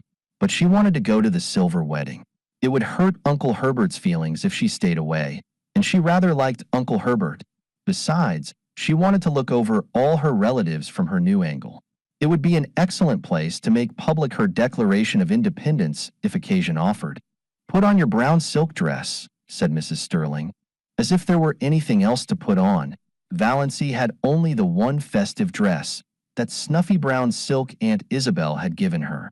Aunt Isabel had decreed that Valancy should never wear colors. They did not become her. When she was young they allowed her to wear white, but that had been tacitly dropped for some years. Valancy put on the brown silk. It had a high collar and long sleeves. She had never had a dress with low neck and elbow sleeves, although they had been worn, even in Deerwood, for over a year. But she did not do her hair pompadour. She knotted it on her neck and pulled it out over her ears. She thought it became her. Only the little knot was so absurdly small. Mrs. Frederick resented the hair, but decided it was wisest to say nothing on the eve of the party. It was so important that Valancy should be kept in good humor, if possible, until it was over. Mrs. Frederick did not reflect that this was the first time in her life that she had thought it necessary to consider Valancy's humors. But then Valancy had never been queer before. On their way to Uncle Herbert's, Mrs. Frederick and Cousin Stickles walking in front, Valancy trotting meekly along behind. Roaring Abel drove past them, drunk as usual but not in the roaring stage, just drunk enough to be excessively polite. He raised his disreputable old tartan cap with the air of a monarch, saluting his subjects, and swept them a grand bow. Mrs. Frederick and Cousin Stickles dared not cut Roaring Abel altogether. He was the only person in Deerwood who could be got to do odd jobs of carpentering and repairing when they needed to be done, so it would not do to offend him. But they responded with only the stiffest, slightest of bows. Roaring Abel must be kept in his place. Valancy, behind them, did a thing they were fortunately spared seeing. She smiled gaily and waved her hand to Roaring Abel. Why not? She had always liked the old sinner. He was such a jolly, picturesque, unashamed reprobate and stood out against the drab respectability of Deerwood and its customs like a flame-red flag of revolt and protest. Only a few nights ago Abel had gone through Deerwood in the wee SMAs, shouting oaths at the top of his stentorian voice which could be heard for miles, and lashing his horse into a furious gallop as he tore along prim, proper Elm Street. Yelling and blaspheming like a fiend, shuddered Cousin Stickles at the breakfast table. I cannot understand why the judgment of the Lord has not fallen upon that man long ere this, said Mrs. Frederick petulantly, as if she thought Providence was very dilatory and ought to have a gentle reminder. He'll be picked up dead some morning. He'll fall under his horse's hoofs and be trampled to death, said Cousin Stickles reassuringly. Valancy had said nothing, of course, but she wondered to herself if Roaring Abel's periodical sprees were not his futile protest against the poverty and drudgery and monotony of his existence. She went on dream sprees in her blue castle. Roaring Abel, having no imagination, could not do that. His escapes from reality had to be concrete. So she waved at him today with a sudden fellow feeling, and Roaring Abel, not too drunk to be astonished, nearly fell off his seat in his amazement. By this time they had reached Maple Avenue and Uncle Herbert's house, a large, pretentious structure peppered with meaningless bay windows and excrescent porches, a house that always looked like a stupid, prosperous, self-satisfied man with warts on his face. A house like that, said Valancy solemnly, is a blasphemy. Mrs. Frederick was shaken to her soul. What had Valancy said? Was it profane? Or only just queer? Mrs. Frederick took off her hat in Aunt Alberta's spare room with trembling hands. She made one more feeble attempt to avert disaster. She held Valancy back on the landing as Cousin Stickles went downstairs. "Won't you try to remember you're a lady?" she pleaded. "Oh, if there were only any hope of being able to forget it," said Valancy wearily. Mrs. Frederick felt that she had not deserved this from Providence. Chapter 10. "Bless this food to our use and consecrate our lives to thy service," said Uncle Herbert briskly. Aunt Wellington frowned. She always considered Herbert's graces entirely too short and flippant. A grace, to be a grace in Aunt Wellington's eyes, had to be at least 3 minutes long and uttered in an unearthly tone, between a groan and a chant. As a protest, she kept her head bent a perceptible time after all the rest had been lifted. When she permitted herself to sit upright, she found Valancy looking at her. Ever afterwards, Aunt Wellington averred that she had known from that moment that there was something wrong with Valancy. In those queer, slanted eyes of hers, we should always have known she was not entirely right with eyes like that. There was an odd gleam of mockery and amusement, as if Valancy were laughing at her. Such a thing was unthinkable, of course. Aunt Wellington at once ceased to think it. Valancy was enjoying herself. She had never enjoyed herself at a family reunion before. In social function, as in childish games, she had only filled in. Her clan had always considered her very dull. She had no parlor tricks, and she had been in the habit of taking refuge from the boredom of family parties in her blue castle, which resulted in an absent-mindedness that increased her reputation for dullness and vacuity. "She has no social presence whatever," Aunt Wellington had decreed once and for all. Nobody dreamed that Valancy was dumb in their presence merely because she was afraid of them. Now she was no longer afraid of them. The shackles had been stricken off her soul. She was quite prepared to talk if occasion offered. Meanwhile, she was giving herself such freedom of thought as she had never dared to take before. She let herself go with a wild, inner exultation as Uncle Herbert carved the turkey. Uncle Herbert gave Valancy a second look that day. Being a man, he didn't know what she had done to her hair, but he thought surprisedly that Doss was not such a bad-looking girl, after all, and he put an extra piece of white meat on her plate. "What herb is most injurious to a young lady's beauty?" propounded Uncle Benjamin by way of starting conversation, loosening things up a bit, as he would have said. Valancy, whose duty it was to say, "What?" did not say it. Nobody else said it, so Uncle Benjamin, after an expectant pause, had to answer, "Time," and felt that his riddle had fallen flat. He looked resentfully at Valancy, who had never failed him before, but Valancy did not seem even to be aware of him. She was gazing around the table, examining relentlessly everyone in this depressing assembly of sensible people and watching their little squirms with a detached, amused smile. So these were the people she had always held in reverence and fear. She seemed to see them with new eyes. Big, capable, patronizing, voluble Aunt Mildred, who thought herself the cleverest woman in the clan, her husband a little lower than the angels and her children wonders. Had not her son, Howard, been all through teething at 11 months? And could she not tell you the best way to do everything, from cooking mushrooms to picking up a snake?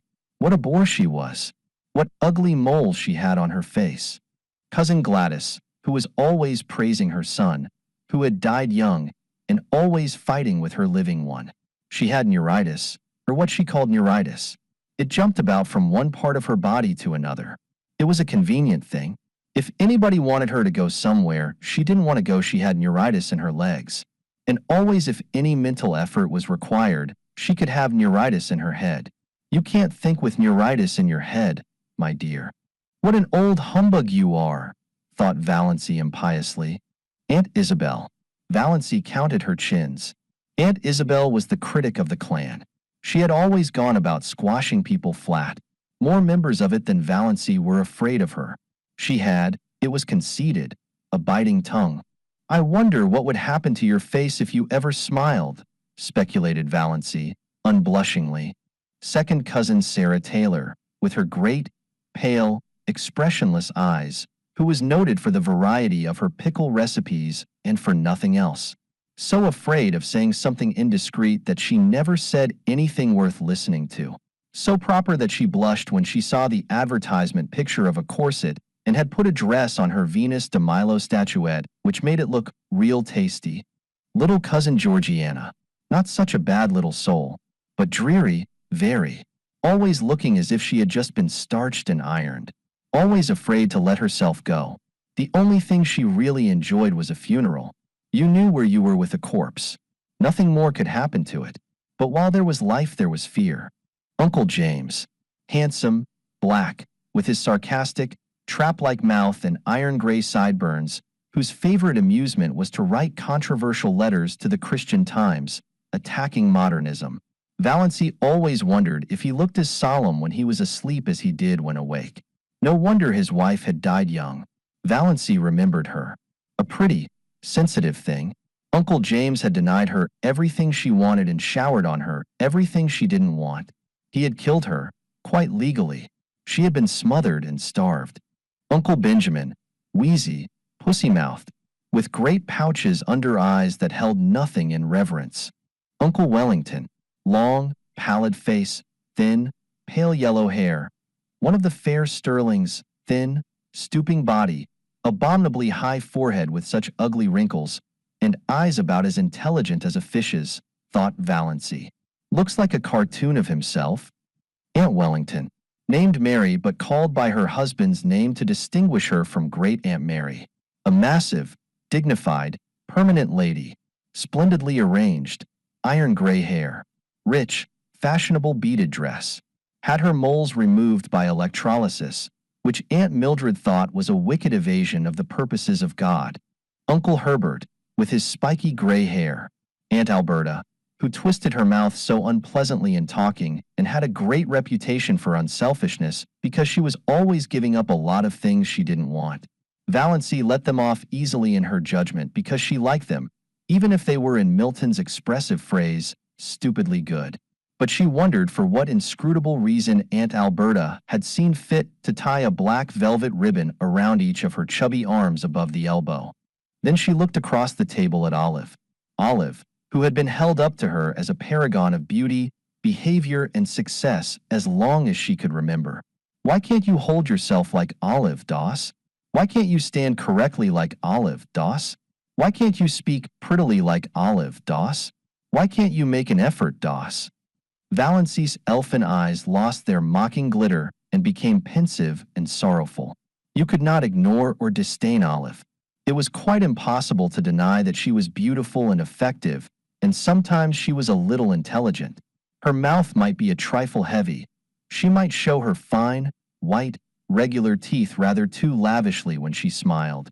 But when all was said and done, Olive justified Uncle Benjamin's summing up, a stunning girl. Yes, Valancy agreed in her heart, Olive was stunning.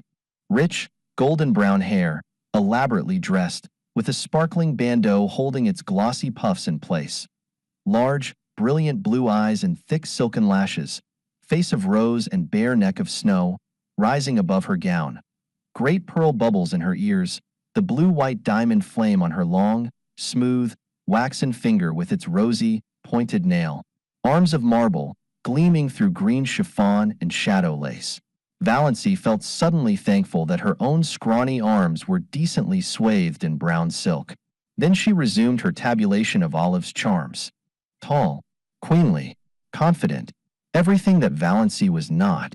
Dimples, too, in cheeks and chin. A woman with dimples always gets her own way, thought Valancy, in a recurring spasm of bitterness at the fate which had denied her even one dimple. Olive was only a year younger than Valancy, though a stranger would have thought that there was at least 10 years between them.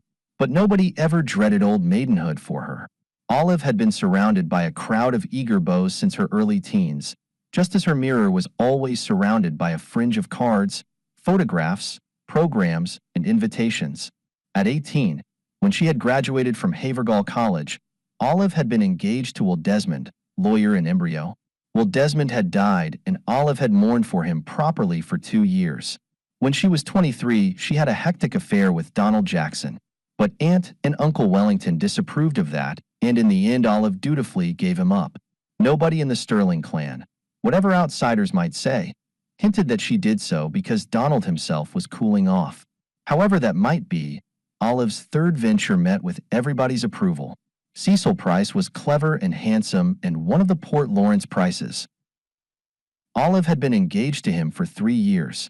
He had just graduated in civil engineering, and they were to be married as soon as he landed a contract. Olive's hope chest was full to overflowing with exquisite things, and Olive had already confided to Valancy what her wedding dress was to be. Ivory silk draped with lace, white satin court train, lined with pale green georgette, heirloom veil of Brussels lace. Valancy knew also, though Olive had not told her, that the bridesmaids were selected and that she was not among them. Valancy had, after a fashion, always been Olive's confidant, perhaps because she was the only girl in the connection who could not bore Olive with return confidences. Olive always told Valancy all the details of her love affairs, from the days when the little boys in school used to persecute her with love letters. Valancy could not comfort herself by thinking these affairs mythical. Olive really had them. Many men had gone mad over her besides the 3 fortunate ones. I don't know what the poor idiots see in me that drives them to make such double idiots of themselves, Olive was wont to say. Valancy would have liked to say, I don't either, but truth and diplomacy both restrained her. She did know, perfectly well. Olive Stirling was one of the girls about whom men do go mad just as indubitably as she, Valancy, was one of the girls at whom no man ever looked twice. And yet, thought Valancy, summing her up with a new and merciless conclusiveness, she's like a dewless morning. There's something lacking. Chapter 11. Meanwhile, the dinner in its earlier stages was dragging its slow length along true to Stirling form. The room was chilly, in spite of the calendar, and Aunt Alberta had the gas logs lighted. Everybody in the clan envied her those gas logs except Valancy. Glorious open fires blazed in every room of her blue castle when autumnal nights were cool, but she would have frozen to death in it before she would have committed the sacrilege of a gas log. Uncle Herbert made his hearty perennial joke when he helped Aunt Wellington to the cold meat. Mary, will you have a little lamb? Aunt Mildred told the same old story of once finding a lost ring in a turkey's crop. Uncle Benjamin told his favorite prosy tale of how he had once chased and punished a now famous man for stealing apples. Second cousin Jane described all her sufferings with an ulcerating tooth. Aunt Wellington admired the pattern of Aunt Alberta's silver teaspoons and lamented the fact that one of her own had been lost. It spoiled the set. I could never get it matched, and it was my wedding present from dear old Aunt Matilda. Aunt Isabel thought the seasons were changing and couldn't imagine what had become of our good, old-fashioned springs. Cousin Georgiana, as usual, discussed the last funeral and wondered, audibly, which of us will be the next to pass away. Cousin Georgiana could never say anything as blunt as die. Valancy thought she could tell her, but didn't. Cousin Gladys, likewise as usual, had a grievance. Her visiting nephews had nipped all the buds off her houseplants and chivied her brood of fancy chickens. Squeezed some of them actually to death, my dear. Boys will be boys, reminded Uncle Herbert tolerantly. But they needn't be ramping, rampageous animals, retorted Cousin Gladys, looking round the table for appreciation of her wit. Everybody smiled except Valancy. Cousin Gladys remembered that. A few minutes later, when Ellen Hamilton was being discussed, Cousin Gladys spoke of her as one of those shy, plain girls who can't get husbands, and glanced significantly at Valancy. Uncle James thought the conversation was sagging to a rather low plane of personal gossip. He tried to elevate it by starting an abstract discussion on the greatest happiness. Everybody was asked to state his or her idea of the greatest happiness. Aunt Mildred thought the greatest happiness, for a woman, was to be a loving and beloved wife and mother. Aunt Wellington thought it would be to travel in Europe. Olive thought it would be to be a great singer like Tetrazzini. Cousin Gladys remarked mournfully that her greatest happiness would be to be free, absolutely free, from neuritis. Cousin Georgiana's greatest happiness would be to have her dear, dead brother Richard back. Aunt Alberta remarked vaguely that the greatest happiness was to be found in the poetry of life, and hastily gave some directions to her maid to prevent anyone asking her what she meant.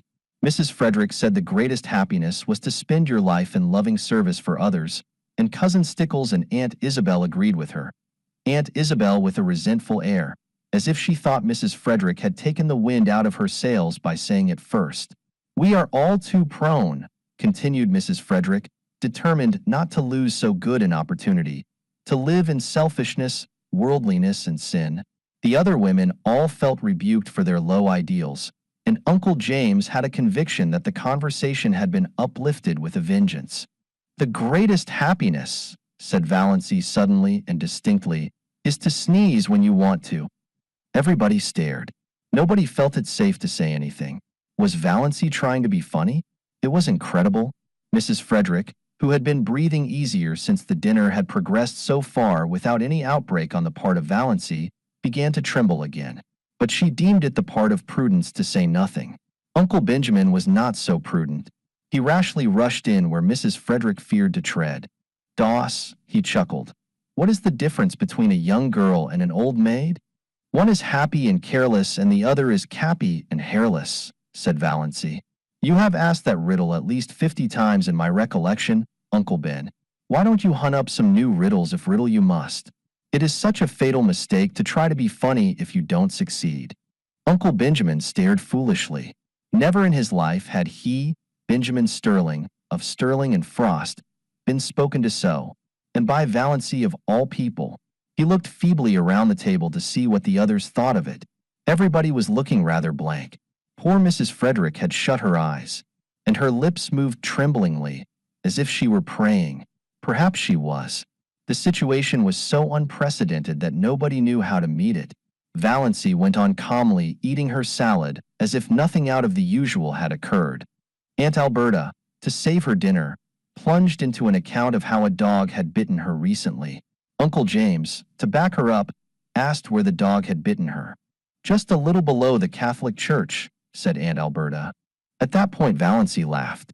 Nobody else laughed. What was there to laugh at? "Is that a vital part?" asked Valancy. "What do you mean?" said bewildered Aunt Alberta, and Mrs. Frederick was almost driven to believe that she had served God all her years for naught. Aunt Isabel concluded that it was up to her to suppress Valancy. "Doss, you are horribly thin," she said. "You are all corners. Do you ever try to fatten up a little?" No. Valancy was not asking quarter or giving it. "But I can tell you where you'll find a beauty parlor in Port Lawrence where they can reduce the number of your chins." "Valancy." The protest was wrung from Mrs. Frederick. She meant her tone to be stately and majestic, as usual, but it sounded more like an imploring whine, and she did not say "Doss." "She's feverish," said Cousin Stickles to Uncle Benjamin in an agonized whisper. "We've thought she seemed feverish for several days." "She's gone dippy, in my opinion," growled Uncle Benjamin. "If not, she ought to be spanked." "Yes, spanked." "You can't spank her." Cousin Stickles was much agitated. "She's 29 years old." "So there is that advantage, at least, in being 29, said Valancy, whose ears had caught this aside. "Doss," said Uncle Benjamin, "when I am dead you may say what you please. As long as I am alive I demand to be treated with respect."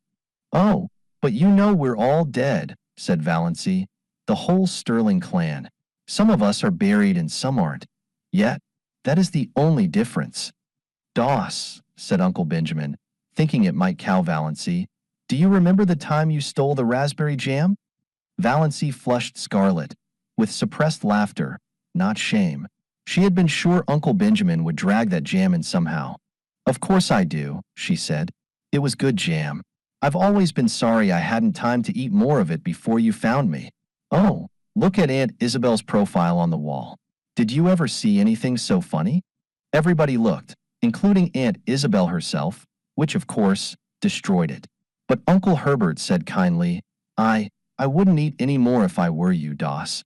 It isn't that I grudge it, but don't you think it would be better for yourself? Your stomach seems a little out of order." "Don't worry about my stomach, old dear," said Valancy. "It is all right. I'm going to keep right on eating." It's so seldom I get the chance of a satisfying meal. It was the first time anyone had been called old dear in Deerwood. The Stirlings thought Valancy had invented the phrase, and they were afraid of her from that moment. There was something so uncanny about such an expression. But in poor Mrs. Frederick's opinion, the reference to a satisfying meal was the worst thing Valancy had said yet. Valancy had always been a disappointment to her. Now she was a disgrace. She thought she would have to get up and go away from the table, yet she dared not leave Valancy there. Aunt Alberta's maid came in to remove the salad plates and bring in the dessert. It was a welcome diversion. Everybody brightened up with a determination to ignore Valancy and talk as if she wasn't there. Uncle Wellington mentioned Barney Snaith. Eventually somebody did mention Barney Snaith at every Stirling function, Valancy reflected.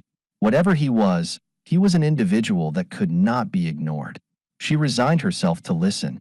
There was a subtle fascination in the subject for her, though she had not yet faced this fact. She could feel her pulses beating to her fingertips. Of course they abused him. Nobody ever had a good word to say of Barney Snaith. All the old, wild tales were canvassed. The defaulting cashier counterfeiter infidel murderer in hiding legends were thrashed out. Uncle Wellington was very indignant that such a creature should be allowed to exist at all in the neighborhood of Deerwood. He didn't know what the police at Port Lawrence were thinking of. Everybody would be murdered in their beds some night. It was a shame that he should be allowed to be at large after all that he had done. "What has he done?" asked Valancy suddenly. Uncle Wellington stared at her, forgetting that she was to be ignored. Done. He's done everything." "What has he done?" repeated Valancy inexorably. "What do you know that he has done? You're always running him down. And what has ever been proved against him?" "I don't argue with women," said Uncle Wellington, "and I don't need proof. When a man hides himself up there on an island in Muskoka, year in and year out, and nobody can find out where he came from or how he lives or what he does there, that's proof enough. Find a mystery and you find a crime." "The very idea of a man named Snaith," said second cousin Sarah. "Why, the name itself is enough to condemn him." "I wouldn't like to meet him in a dark lane," shivered cousin Georgiana. "What do you suppose he would do to you?" asked Valancy. "Murder me," said cousin Georgiana solemnly. "Just for the fun of it," suggested Valancy. "Exactly," said cousin Georgiana unsuspiciously. "When there is so much smoke there must be some fire. I was afraid he was a criminal when he came here first. I felt he had something to hide. I am not often mistaken in my intuitions." "Criminal? Of course he's a criminal," said Uncle Wellington. "Nobody doubts it," glaring at Valancy. "Why, they say he served a term in the penitentiary for embezzlement. I don't doubt it. And they say he's in with that gang that are perpetrating all those bank robberies round the country." "Who say?" asked Valancy. Uncle Wellington nodded his ugly forehead at her. What had got into this confounded girl, anyway? He ignored the question. "He has the identical look of a jailbird," snapped Uncle Benjamin. "I noticed it the first time I saw him.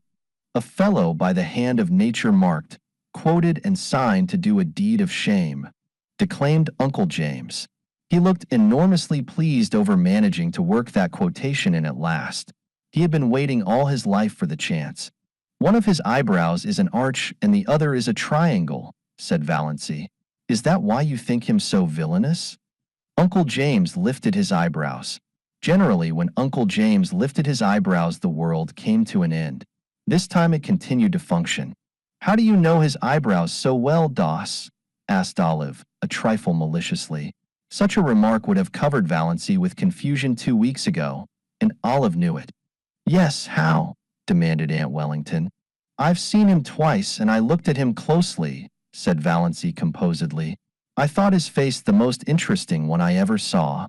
"There is no doubt there is something fishy in the creature's past life," said Olive, who began to think she was decidedly out of the conversation, which had centered so amazingly around Valancy. "But he can hardly be guilty of everything he's accused of, you know." Valancy felt annoyed with Olive. Why should she speak up in even this qualified defense of Barney Snaith? What had she to do with him? For that matter, what had Valancy? But Valancy did not ask herself this question. "They say he keeps dozens of cats in that hut up back on Mistawis," said second cousin Sarah Taylor, by way of appearing not entirely ignorant of him. Cats. It sounded quite alluring to Valancy, in the plural. She pictured an island in Muskoka haunted by pussies. That alone shows there is something wrong with him, decreed Aunt Isabel. People who don't like cats, said Valancy, attacking her dessert with a relish, always seem to think that there is some peculiar virtue in not liking them.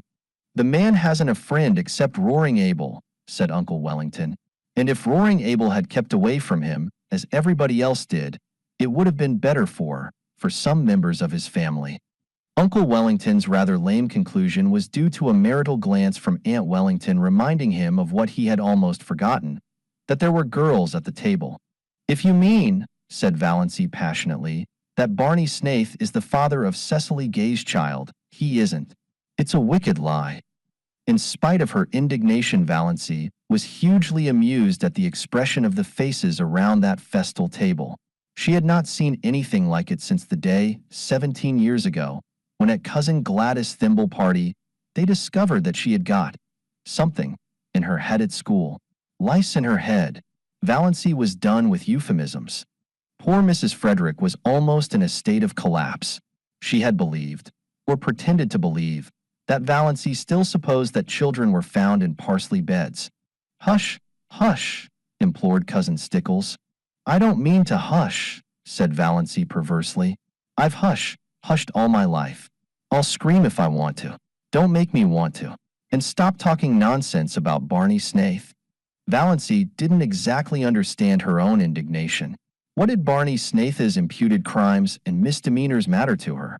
And why, out of them all, did it seem most intolerable that he should have been poor, pitiful little Cecily Gay's false lover? For it did seem intolerable to her. She did not mind when they called him a thief and a counterfeiter and jailbird, but she could not endure to think that he had loved and ruined Cecily Gay. She recalled his face on the 2 occasions of their chance meetings, his twisted, enigmatic, engaging smile, his twinkle, his thin, sensitive, almost ascetic lips, his general air of frank daredevil-try. A man with such a smile and lips might have murdered or stolen, but he could not have betrayed. She suddenly hated everyone who said it or believed it of him. When I was a young girl, I never thought or spoke about such matters, Doss, said Aunt Wellington, crushingly. But I'm not a young girl, retorted Valancy, uncrushed. Aren't you always rubbing that into me? And you are all evil-minded, senseless gossips. Can't you leave poor Sissy Gay alone? She's dying. Whatever she did, God or the devil has punished her enough for it. You needn't take a hand, too. As for Barney Snaith, the only crime he has been guilty of is living to himself and minding his own business. He can, it seems, get along without you, which is an unpardonable sin, of course, in your little snowbocracy. Valancy coined that concluding word suddenly and felt that it was an inspiration. That was exactly what they were, and not one of them was fit to mend another. Valancy, your poor father would turn over in his grave if he could hear you, said Mrs. Frederick. I dare say he would like that for a change, said Valancy brazenly. Doss, said Uncle James heavily, the 10 Commandments are fairly up to date still, especially the 5th. Have you forgotten that? No, said Valancy, but I thought you had, especially the 9th. Have you ever thought, Uncle James, how dull life would be without the 10 Commandments? It is only when things are forbidden that they become fascinating. But her excitement had been too much for her. She knew, by certain unmistakable warnings, that one of her attacks of pain was coming on. It must not find her there. She rose from her chair. I am going home now. I only came for the dinner. It was very good, Aunt Alberta, although your salad dressing is not salt enough and a dash of cayenne would improve it. None of the flabbergasted Silver wedding guests could think of anything to say until the lawn gate clanged behind Valancy in the dusk. Then, she's feverish. I've said right along she was feverish, moaned Cousin Stickles. Uncle Benjamin punished his pudgy left hand fiercely with his pudgy right. She's dippy.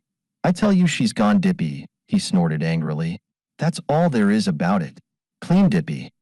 Oh, Benjamin, said Cousin Georgiana soothingly, don't condemn her too rashly.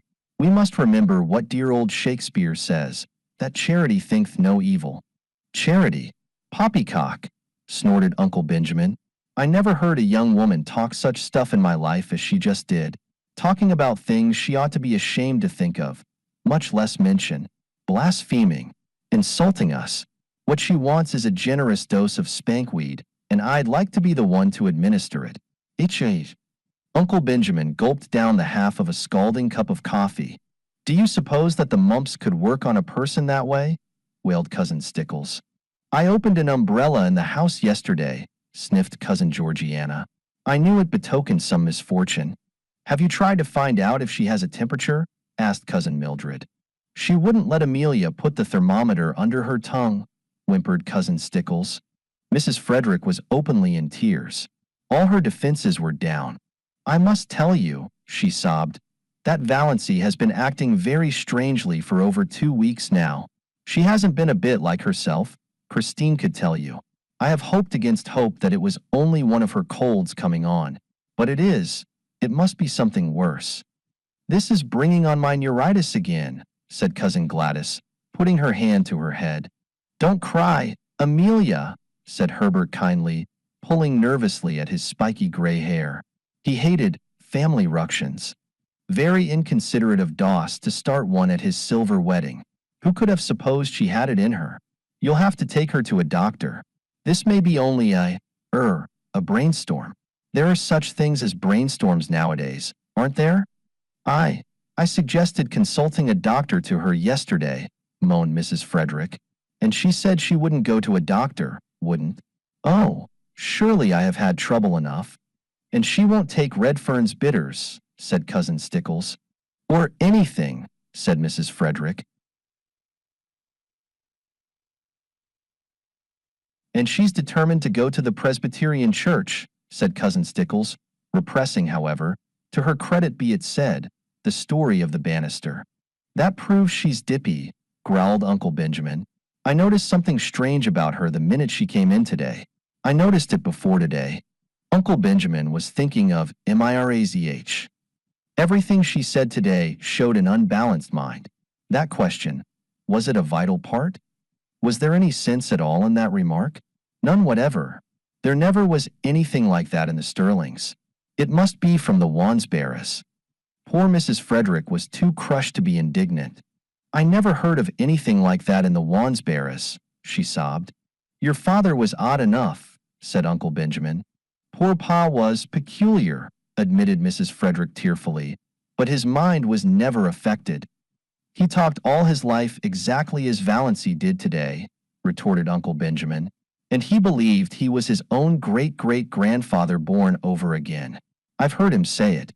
Don't tell me that a man who believed a thing like that was ever in his right senses. Come, Amelia, stop sniffling. Of course Doss has made a terrible exhibition of herself today, but she's not responsible. Old maids are apt to fly off at a tangent like that. If she had been married when she should have been, she wouldn't have got like this. Nobody wanted to marry her, said Mrs. Frederick, who felt that, somehow, Uncle Benjamin was blaming her. Well, fortunately there's no outsider here, snapped Uncle Benjamin. We may keep it in the family yet. I'll take her over to see Dr. Marsh tomorrow. I know how to deal with pig-headed people. Won't that be best, James? We must have medical advice certainly, agreed Uncle James. Well, that's settled. In the meantime, Amelia, act as if nothing had happened and keep an eye on her. Don't let her be alone. Above all, don't let her sleep alone. Renewed whimpers from Mrs. Frederick. I can't help it. Night before last I suggested she'd better have Christine sleep with her. She positively refused and locked her door. Oh, you don't know how she's changed. She won't work. At least, she won't sew. She does her usual housework, of course, but she wouldn't sweep the parlor yesterday morning, though we always sweep it on Thursdays. She said she'd wait till it was dirty. Would you rather sweep a dirty room than a clean one? I asked her. She said, of course. I'd see something for my labor then. Think of it. Uncle Benjamin thought of it. The jar of potpourri, Cousin Stickles pronounced it as spelled, has disappeared from her room. I found the pieces in the next lot. She won't tell us what happened to it. I should never have dreamed it of Doss, said Uncle Herbert. She has always seemed such a quiet, sensible girl. A bit backward, but sensible. The only thing you can be sure of in this world is the multiplication table, said Uncle James, feeling cleverer than ever. Well, let's cheer up, suggested Uncle Benjamin. Why are chorus girls like fine stock raisers? Why? Asked Cousin Stickles, since it had to be asked and Valancy wasn't there to ask it. Like to exhibit calves, chuckled Uncle Benjamin. Cousin Stickles thought Uncle Benjamin a little indelicate. Before Olive, too. But then, he was a man. Uncle Herbert was thinking that things were rather dull now that Doss had gone. Chapter 12. Valancy hurried home through the faint blue twilight. Hurried too fast, perhaps. The attack she had when she thankfully reached the shelter of her own room was the worst yet. It was really very bad. She might die in one of those spells. It would be dreadful to die in such pain. Perhaps this was death. Valancy felt pitifully alone. When she could think it all, she wondered what it would be like to have someone with her who could sympathize. Someone who really cared. Just to hold her hand tight, if nothing else. Someone just to say, "Yes, I know. It's dreadful. Be brave. You'll soon be better." Not someone merely fussy and alarmed. Not her mother or Cousin Stickles. Why did the thought of Barney Snaith come into her mind? Why did she suddenly feel, in the midst of this hideous loneliness of pain, that he would be sympathetic, sorry for anyone that was suffering? Why did he seem to her like an old, well-known friend? Was it because she had been defending him, standing up to her family for him? She was so bad at first that she could not even get herself a dose of Dr. Trent's prescription, but eventually she managed it, and soon after relief came. The pain left her and she lay on her bed, spent, exhausted, in a cold perspiration. Oh, that had been horrible. She could not endure many more attacks like that. One didn't mind dying if death could be instant and painless. But to be hurt so in dying. Suddenly she found herself laughing. That dinner had been fun, and it had all been so simple. She had merely said the things she had always thought. Their faces. Oh, their faces. Uncle Benjamin. Poor, flabbergasted Uncle Benjamin. Valancy felt quite sure he would make a new will that very night. Olive would get Valancy's share of his fat hoard. Olive had always got Valancy's share of everything. Remember the dust pile. To laugh at her clan as she had always wanted to laugh was all the satisfaction she could get out of life now. But she thought it was rather pitiful that it should be so. Might she not pity herself a little when nobody else did? Valancy got up and went to her window. The moist, beautiful wind blowing across groves of young-leafed wild trees touched her face with the caress of a wise, tender, old friend. The Lombardis and Mrs. Treadgold's lawn, off to the left, Valancy could just see them between the stable and the old carriage shop, were in dark purple silhouette against a clear sky, and there was a milk-white, pulsating star just over one of them, like a living pearl on a silver-green lake. Far beyond the station were the shadowy, purple-hooded woods around Lake Mistawis. A white, filmy mist hung over them, and just above it was a faint, young crescent. Valancy looked at it over her thin left shoulder. "I wish," she said whimsically, "that I may have one little dust pile before I die." Chapter 13. Uncle Benjamin found he had reckoned without his host when he promised so airily to take Valancy to a doctor. Valancy would not go. Valancy laughed in his face. "Why on earth should I go to Dr. Marsh?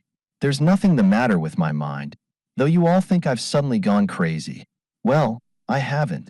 I've simply grown tired of living to please other people and have decided to please myself. It will give you something to talk about besides my stealing the raspberry jam. So that's that."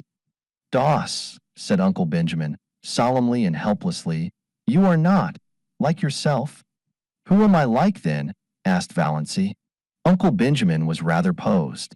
"Your grandfather Juan's Barra," he answered desperately. "Thanks." Valancy looked pleased. "That's a real compliment. I remember Grandfather Juan's Barra. He was one of the few human beings I have known, almost the only one. Now, it is of no use to scold or entreat or command Uncle Benjamin, or exchange anguished glances with Mother and Cousin Stickles. I am not going to any doctor, and if you bring any doctor here I won't see him. So what are you going to do about it?" What indeed? It was not seemly, or even possible, to hail Valancy Dr. Wards by physical force. And in no other way could it be done, seemingly. Her mother's tears and imploring entreaties availed not. "Don't worry, mother," said Valancy, lightly but quite respectfully. "It isn't likely I'll do anything very terrible, but I mean to have a little fun." Fun. Mrs. Frederick uttered the word as if Valancy had said she was going to have a little tuberculosis. Olive, sent by her mother to see if she had any influence over Valancy, came away with flushed cheeks and angry eyes. She told her mother that nothing could be done with Valancy. After she, Olive, had talked to her just like a sister, tenderly and wisely, all Valancy had said, narrowing her funny eyes to mere slips, was, "I don't show my gums when I laugh." More as if she were talking to herself than to me. Indeed, mother, all the time I was talking to her she gave me the impression of not really listening. And that wasn't all. When I finally decided that what I was saying had no influence over her, I begged her, when Cecil came next week, not to say anything queer before him, at least. "Mother, what do you think she said?" "I'm sure I can't imagine," groaned Aunt Wellington, prepared for anything. "She said, 'I'd rather like to shock Cecil. His mouth is too red for a man's.' Mother, I can never feel the same to Valancy again." "Her mind is affected, Olive," said Aunt Wellington solemnly. "You must not hold her responsible for what she says." When Aunt Wellington told Mrs. Frederick what Valancy had said to Olive, Mrs. Frederick wanted Valancy to apologize. "You made me apologize to Olive 15 years ago for something I didn't do," said Valancy. "That old apology will do for now." Another solemn family conclave was held. They were all there except Cousin Gladys, who had been suffering such tortures of neuritis in her head ever since poor Doss went queer, that she couldn't undertake any responsibility. They decided, that is, they accepted a fact that was thrust in their faces, that the wisest thing was to leave Valancy alone for a while, give her her head, as Uncle Benjamin expressed it, keep a careful eye on her, but let her pretty much alone. The term of watchful waiting had not been invented then, but that was practically the policy Valancy's distracted relatives decided to follow. "We must be guided by developments," said Uncle Benjamin. "It is, solemnly, easier to scramble eggs than unscramble them. Of course, if she becomes violent." Uncle James consulted Dr. Ambrose Marsh. Dr. Ambrose Marsh approved their decision. He pointed out to irate Uncle James, who would have liked to lock Valancy up somewhere, out of hand, that Valancy had not, as yet, really done or said anything that could be construed as proof of lunacy, and without proof you cannot lock people up in this degenerate age. Nothing that Uncle James had reported seemed very alarming to Dr. Marsh, who put up his hand to conceal a smile several times. But then he himself was not a Stirling, and he knew very little about the old Valancy.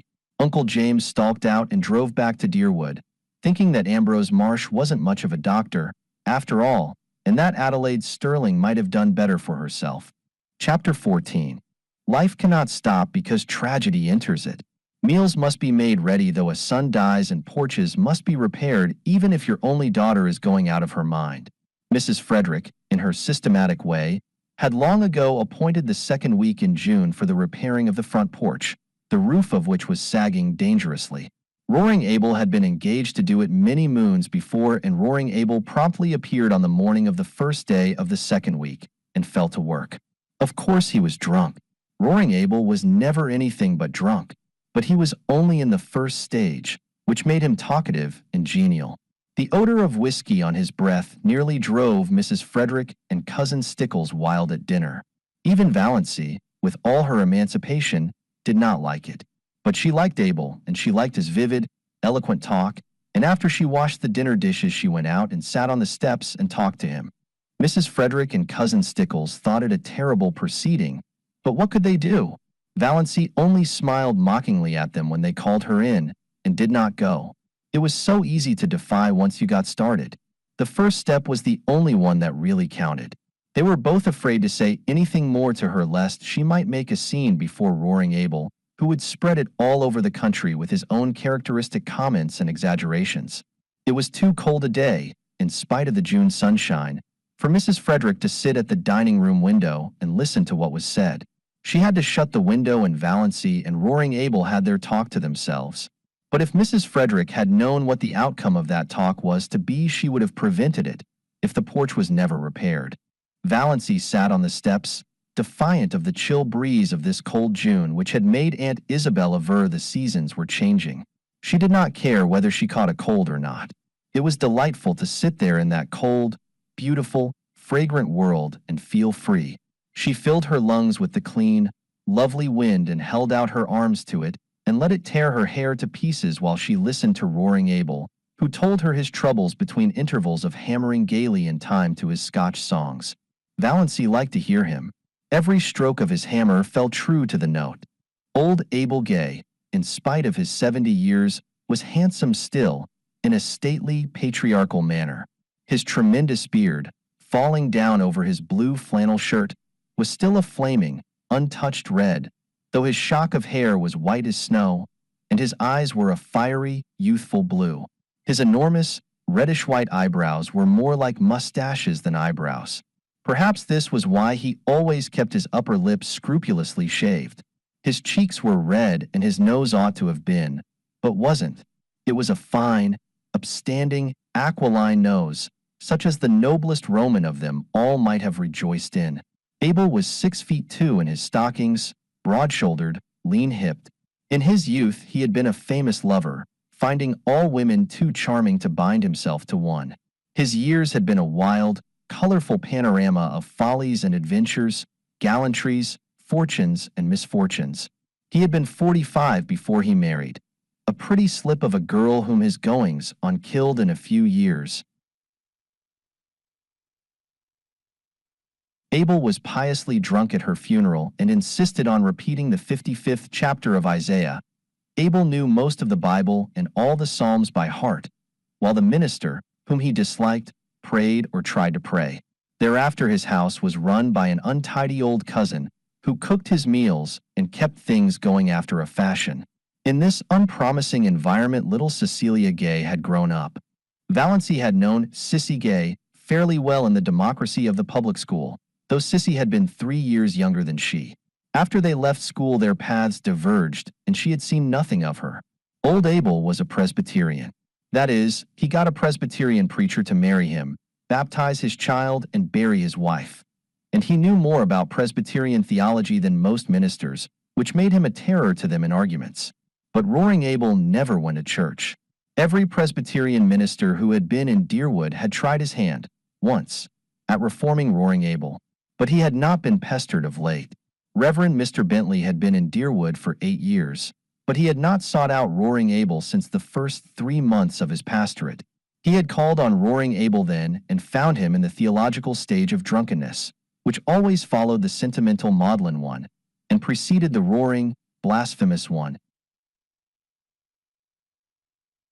the eloquently prayerful one, in which he realized himself temporarily and intensely as a sinner in the hands of an angry God, was the final one. Abel never went beyond it. He generally fell asleep on his knees and awakened sober, but he had never been dead drunk in his life. He told Mr. Bentley that he was a sound Presbyterian and sure of his election. He had no sins, that he knew of, to repent of. "Have you never done anything in your life that you are sorry for?" asked Mr. Bentley. Roaring Abel scratched his bushy white head and pretended to reflect. "Well, yes," he said finally. "There were some women I might have kissed and didn't. I've always been sorry for that." Mr. Bentley went out and went home. Abel had seen that Sissy was properly baptized, jovially drunk at the same time himself. He made her go to church and Sunday school regularly. The church people took her up and she was in turn a member of the mission band, the Girls' Guild, and the Young Women's Missionary Society. She was a faithful, unobtrusive, sincere little worker. Everybody liked Sissy Gay and was sorry for her. She was so modest and sensitive and pretty in that delicate, elusive fashion of beauty which fades so quickly if life is not kept in it by love and tenderness. But then liking and pity did not prevent them from tearing her in pieces like hungry cats when the catastrophe came. 4 years previously Sissy Gay had gone up to a Muskoka hotel as a summer waitress, and when she had come back in the fall she was a changed creature. She hid herself away and went nowhere. The reason soon leaked out and scandal raged. That winter Sissy's baby was born. Nobody ever knew who the father was. Cecily kept her poor pale lips tightly locked on her sorry secret. Nobody dared ask Roaring Abel any questions about it. Rumor and surmise laid the guilt at Barney Snaith's door because diligent inquiry among the other maids at the hotel revealed the fact that nobody there had ever seen Sissy Gay with a fellow. She had kept herself to herself, they said, rather resentfully. Too good for our dances. And now look. The baby had lived for a year. After its death, Sissy faded away. 2 years ago, Dr. Marsh had given her only 6 months to live. Her lungs were hopelessly diseased, but she was still alive. Nobody went to see her. Women would not go to Roaring Abel's house. Mr. Bentley had gone once, when he knew Abel was away, but the dreadful old creature who was scrubbing the kitchen floor told him Sissy wouldn't see anyone. The old cousin had died, and Roaring Abel had had 2 or 3 disreputable housekeepers, the only kind who could be prevailed on to go to a house where a girl was dying of consumption. But the last one had left, and Roaring Abel had now no one to wait on Sissy and do for him. This was the burden of his plaint to Valancy, and he condemned the hypocrites of Deerwood and its surrounding communities with some rich, meaty oaths that happened to reach Cousin Stickle's ears as she passed through the hall and nearly finished the poor lady. Was Valancy listening to that? Valancy hardly noticed the profanity. Her attention was focused on the horrible thought of poor, unhappy, disgraced little Sissy Gay, ill and helpless in that forlorn old house out on the Mistawys Road, without a soul to help or comfort her. And this in a nominally Christian community in the year of grace 19 and some odd. Do you mean to say that Sissy is all alone there now, with nobody to do anything for her? Nobody? Oh, she can move about a bit and get a bite and sup when she wants it, but she can't work. It's D hard for a man to work hard all day and go home at night tired and hungry and cook his own meals. Sometimes I'm sorry I kicked old Rachel Edwards out. Abel described Rachel picturesquely. Her face looked as if it had wore out 100 bodies, and she moped. Talk about temper. Temper's nothing to moping. She was too slow to catch worms, and dirty, dirty. I ain't unreasonable. I know a man has to eat his peck before he dies, but she went over the limit. What d'Espios I saw that lady do. She'd made some pumpkin jam, had it on the table in glass jars with the tops off. The dog got up on the table and stuck his paw into one of them. What did she do? She just took hold of the dog and wrung the syrup off his paw back into the jar, then screwed the top on and set it in the pantry. I sets open the door and says to her, "Go." The dame went, and I fired the jars of pumpkin after her, 2 at a time. Thought I'd die laughing to see old Rachel run, with them pumpkin jars raining after her. She's told everywhere I'm crazy, so nobody'll come for love or money. But Sissy must have someone to look after her, insisted Valancy, whose mind was centered on this aspect of the case. She did not care whether Roaring Abel had anyone to cook for him or not, but her heart was wrung for Cecilia Gay. Oh, she gets on. Barney Snaith always drops in when he's passing and does anything she wants done, brings her oranges and flowers and things. There's a Christian for you. Yet that sanctimonious, sniveling parcel of St. Andrew's people wouldn't be seen on the same side of the road with him. Their dogs'll go to heaven before they do. And their minister, slick as if the cat had licked him.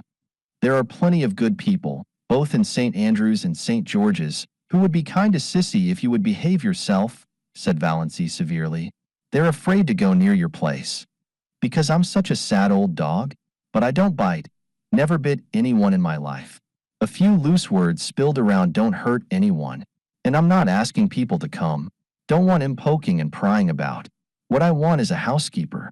If I shaved every Sunday and went to church, I'd get all the housekeepers I'd want. I'd be respectable then. But what's the use of going to church when it's all settled by predestination? Tell me that, Mississippi. Is it? Said Valancy. Yes. Can't get around it nohow. Wish I could. I don't want either heaven or hell for steady. Wish a man could have 'em mixed in equal proportions. Isn't that the way it is in this world? Said Valancy thoughtfully, but rather as if her thought was concerned with something else than theology. No, boomed Abel, striking a tremendous blow on a stubborn nail. There's too much hell here, entirely too much hell. That's why I get drunk so often. It sets you free for a little while. Free from yourself. Yes, by God. Free from predestination. Ever try it? No, I've another way of getting free, said Valancy absently. But about Sissy now. She must have someone to look after her. What are you harping on Sis for? Seems to me you ain't bothered much about her up to now. You never even come to see her. And she used to like you so well. I should have, said Valancy. But never mind. You couldn't understand. The point is, you must have a housekeeper. Where am I to get one? I can pay decent wages if I could get a decent woman. Do you think I like old hags? Well, I do, said Valancy. Chapter 15. Let us be calm, said Uncle Benjamin. Let us be perfectly calm. Calm. Mrs. Frederick wrung her hands. How can I be calm? How could anybody be calm under such a disgrace as this? Why in the world did you let her go? Asked Uncle James. Let her? How could I stop her, James? It seems she packed the big valise and sent it away with Roaring Abel when he went home after supper, while Christine and I were out in the kitchen. Then Doss herself came down with her little satchel, dressed in her green serge suit. I felt a terrible premonition. I can't tell you how it was, but I seemed to know that Doss was going to do something dreadful. It's a pity you couldn't have had your premonition a little sooner, said Uncle Benjamin drily. I said, Doss, where are you going? And she said, I am going to look for my blue castle. Wouldn't you think that would convince Marsh that her mind is affected? Interjected Uncle James.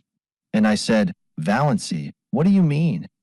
And she said, I am going to keep house for Roaring Abel and Nurse Sissy. He will pay me $30 a month. I wonder I didn't drop dead on the spot. You shouldn't have let her go. You shouldn't have let her out of the house, said Uncle James. You should have locked the door. Anything. She was between me and the front door. And you can't realize how determined she was. She was like a rock. That's the strangest thing of all about her. She used to be so good and obedient, and now she's neither to hold nor bind. But I said everything I could think of to bring her to her senses. I asked her if she had no regard for her reputation. I said to her solemnly, Doss, when a woman's reputation is once smirched, nothing can ever make it spotless again. Your character will be gone forever if you go to Roaring Abel's to wait on a bad girl like Sis Gay. And she said, I don't believe Sissy was a bad girl, but I don't care if she was. Those were her very words. I don't care if she was. She has lost all sense of decency, exploded Uncle Benjamin. Sissy Gay is dying, she said, and it's a shame and disgrace that she is dying in a Christian community with no one to do anything for her. Whatever she's been or done, she's a human being. Well, when it comes to that, I suppose she is, said Uncle James with the air of one making a splendid concession. I asked Doss if she had no regard for appearances. She said, I've been keeping up appearances all my life. Now I'm going in for realities. Appearances can go hang. Go hang. An outrageous thing, said Uncle Benjamin violently. An outrageous thing. Which relieved his feelings, but didn't help anyone else. Mrs. Frederick wept. Cousin Stickles took up the refrain between her moans of despair. I told her, we both told her, that Roaring Abel had certainly killed his wife in one of his drunken rages and would kill her. She laughed and said, I'm not afraid of Roaring Abel. He won't kill me, and he's too old for me to be afraid of his gallantries. What did she mean? What are gallantries? Mrs. Frederick saw that she must stop crying if she wanted to regain control of the conversation. I said to her, Valancy, if you have no regard for your own reputation and your family's standing, have you none for my feelings? She said, none. Just like that, none. And sane people never do have any regard for other people's feelings, said Uncle Benjamin. That's one of the symptoms. I broke out into tears then, and she said, Come now, mother, be a good sport. I'm going to do an act of Christian charity, and as for the damage it will do my reputation, why, I haven't any matrimonial chances anyhow, so what does it matter? And with that she turned and went out. The last words I said to her, said Cousin Stickles pathetically, were, Who will rub my back at nights now? And she said, but no, I cannot repeat it. Nonsense, said Uncle Benjamin. Out with it. This is no time to be squeamish. She said. Cousin Stickles' voice was little more than a whisper. She said, "Oh, darn. To think I should have lived to hear my daughter swearing," sobbed Mrs. Frederick. It, it was only imitation swearing, faltered Cousin Stickles, desirous of smoothing things over now that the worst was out. But she had never told about the banister. "It will be only a step from that to real swearing," said Uncle James sternly. "The worst of this," Mrs. Frederick hunted for a dry spot on her handkerchief, "is that everyone will know now that she is deranged. We can't keep it a secret any longer. Oh, I cannot bear it." "You should have been stricter with her when she was young," said Uncle Benjamin. "I don't see how I could have been," said Mrs. Frederick, truthfully enough. "The worst feature of the case is that Snaith Scoundrel is always hanging around Roaring Abel's," said Uncle James. "I shall be thankful if nothing worse comes of this mad freak than a few weeks at Roaring Abel's. Sissy Gay can't live much longer." "And she didn't even take her flannel petticoat," lamented Cousin Stickles. "I'll see Ambrose Marsh again about this," said Uncle Benjamin, meaning Valancy, not the flannel petticoat. "I'll see Lawyer Ferguson," said Uncle James. "Meanwhile," added Uncle Benjamin, "let us be calm." Chapter 16. Valancy had walked out to Roaring Abel's house on the Mistawis Road under a sky of purple and amber, with a queer exhilaration and expectancy in her heart. Back there, behind her, her mother and Cousin Stickles were crying. Over themselves, not over her. But here the wind was in her face, soft, dew-wet, cool, blowing along the grassy roads. Oh, she loved the wind. The robins were whistling sleepily in the firs along the way, and the moist air was fragrant with the tang of balsam. Big cars went purring past in the violet dusk. The stream of summer tourists to Muskoka had already begun. But Valancy did not envy any of their occupants. Muskoka cottages might be charming, but beyond, in the sunset skies, among the spires of the firs, her blue castle towered. She brushed the old years and habits and inhibitions away from her like dead leaves. She would not be littered with them.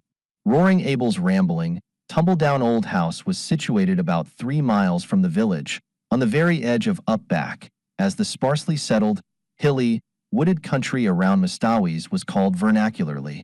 It did not, it must be confessed, look much like a blue castle. It had once been a snug place enough in the days when Abel Gay had been young and prosperous, and the punning, arched sign over the gate, "A. Gay, Carpenter," had been fine and freshly painted. Now it was a faded, dreary old place, with a leprous, patched roof and shutters hanging askew. Abel never seemed to do any carpenter jobs about his own house. It had a listless air, as if tired of life. There was a dwindling grove of ragged, crone-like old spruces behind it. The garden, which Sissy used to keep neat and pretty, had run wild. On 2 sides of the house were fields full of nothing but mulleins. Behind the house was a long stretch of useless barrens, full of scrub pines and spruces, with here and there a blossoming bit of wild cherry, running back to a belt of timber on the shores of Lake Mistawis, 2 miles away. A rough, rocky, boulder-strewn lane ran through it to the woods, a lane white with pestiferous, beautiful daisies. Roaring Abel met Valancy at the door. "So you've come," he said incredulously. "I never supposed that ruck of Stirlings would let you." Valancy showed all her pointed teeth in a grin. "They couldn't stop me." "I didn't think you'd so much spunk," said Roaring Abel admiringly. "And look at the nice ankles of her," he added, as he stepped aside to let her in. If Cousin Stickles had heard this, she would have been certain that Valancy's doom, earthly and unearthly, was sealed. But Abel's superannuated gallantry did not worry Valancy. Besides, this was the first compliment she had ever received in her life, and she found herself liking it. She sometimes suspected she had nice ankles, but nobody had ever mentioned it before. In the Stirling clan, ankles were among the unmentionables. Roaring Abel took her into the kitchen, where Sissy Gay was lying on the sofa, breathing quickly, with little scarlet spots on her hollow cheeks. Valancy had not seen Cecilia Gay for years. Then she had been such a pretty creature, a slight, blossom-like girl, with soft, golden hair, clear-cut, almost waxen features, and large, beautiful blue eyes. She was shocked at the change in her. Could this be sweet Sissy, this pitiful little thing that looked like a tired, broken flower? She had wept all the beauty out of her eyes. They looked too big, enormous, in her wasted face. The last time Valancy had seen Cecilia Gay, those faded, piteous eyes had been limpid, shadowy blue pools aglow with mirth. The contrast was so terrible that Valancy's own eyes filled with tears. She knelt down by Sissy and put her arms about her. "Sissy dear, I've come to look after you. I'll stay with you till, as long as you want me." "Oh." Sissy put her thin arms about Valancy's neck. "Oh, will you? It's been so lonely. I can wait on myself, but it's been so lonely. It would just be like heaven to have someone here, like you. You were always so sweet to me long ago." Valancy held Sissy close. She was suddenly happy. Here was someone who needed her, someone she could help. She was no longer a superfluity. Old things had passed away. Everything had become new. "Most things are predestinated, but some are just darn sheer luck," said Roaring Abel, complacently smoking his pipe in the corner. Chapter 17. When Valancy had lived for a week at Roaring Abel's, she felt as if years had separated her from her old life and all the people she had known in it. They were beginning to seem remote, dreamlike, far away, and as the days went on they seemed still more so, until they ceased to matter altogether. She was happy. Nobody ever bothered her with conundrums or insisted on giving her purple pills. Nobody called her Doss or worried her about catching cold. There were no quilts to piece, no abominable rubber plant to water, no ice-cold maternal tantrums to endure. She could be alone whenever she liked, go to bed when she liked, sneeze when she liked. In the long, wondrous, northern twilights, when Sissy was asleep and Roaring Abel away, she could sit for hours on the shaky back veranda steps, looking out over the barrens to the hills beyond, covered with their fine, purple bloom, listening to the friendly wind singing wild, sweet melodies in the little spruces, and drinking in the aroma of the sunned grasses, until darkness flowed over the landscape like a cool, welcome wave. Sometimes of an afternoon, when Sissy was strong enough, the two girls went into the barrens and looked at the woodflowers. But they did not pick any. Valancy had read to Sissy the gospel thereof according to John Foster. It is a pity to gather woodflowers. They lose half their witchery away from the green and the flicker. The way to enjoy woodflowers is to track them down to their remote haunts, gloat over them, and then leave them with backward glances, taking with us only the beguiling memory of their grace and fragrance. Valancy was in the midst of realities after a lifetime of unrealities. And busy, very busy. The house had to be cleaned. Not for nothing had Valancy been brought up in the sterling habits of neatness and cleanliness. If she found satisfaction in cleaning dirty rooms, she got her fill of it there. Roaring Abel thought she was foolish to bother doing so much more than she was asked to do, but he did not interfere with her. He was very well satisfied with his bargain. Valancy was a good cook. Abel said she got a flavor into things. The only fault he found with her was that she did not sing at her work. "Folks should always sing at their work," he insisted. "Sounds cheerful like." "Not always," retorted Valancy. "Fancy a butcher singing at his work, or an undertaker." Abel burst into his great broad laugh. "There's no getting the better of you. You've got an answer every time. I should think the Stirlings would be glad to be rid of you. They don't like being sassed back." During the day Abel was generally away from home. If not working, then shooting or fishing with Barney Snaith. He generally came home at nights, always very late and often very drunk. The first night they heard him come howling into the yard. Sissy had told Valancy not to be afraid. "Father never does anything. He just makes a noise." Valancy, lying on the sofa in Sissy's room, where she had elected to sleep, lest Sissy should need attention in the night. Sissy would never have called her, was not at all afraid, and said so. By the time Abel had got his horses put away, the roaring stage had passed and he was in his room at the end of the hall crying and praying. Valancy could still hear his dismal moans when she went calmly to sleep. For the most part, Abel was a good-natured creature, but occasionally he had a temper. Once Valancy asked him coolly, What is the use of getting in a rage? It's such a relief, said Abel. They both burst out laughing together. You're a great little sport, said Abel admiringly. Don't mind my bad French. I don't mean a thing by it. Just habit. Say, I like a woman that ain't afraid to speak up to me. Sis there was always too meek. That's why she got adrift. I like you. All the same, said Valancy determinedly, there is no use in sending things to hell as you're always doing. And I'm not going to have you tracking mud all over a floor I've just scrubbed. You must use the scraper whether you consign it to perdition or not. Sissy loved the cleanness and neatness. She had kept it so, too, until her strength failed. She was very pitifully happy because she had Valancy with her. It had been so terrible, the long, lonely days and nights with no companionship save those dreadful old women who came to work. Sissy had hated and feared them. She clung to Valancy like a child. There was no doubt that Sissy was dying. Yet at no time did she seem alarmingly ill. She did not even cough a great deal. Most days she was able to get up and dress, sometimes even to work about in the garden or the barrens for an hour or two. For a few weeks after Valancy's coming she seemed so much better that Valancy began to hope she might get well. But Sissy shook her head. No, I can't get well. My lungs are almost gone. And I don't want to. I'm so tired, Valancy. Only dying can rest me. But it's lovely to have you here. You'll never know how much it means to me. But Valancy, you work too hard.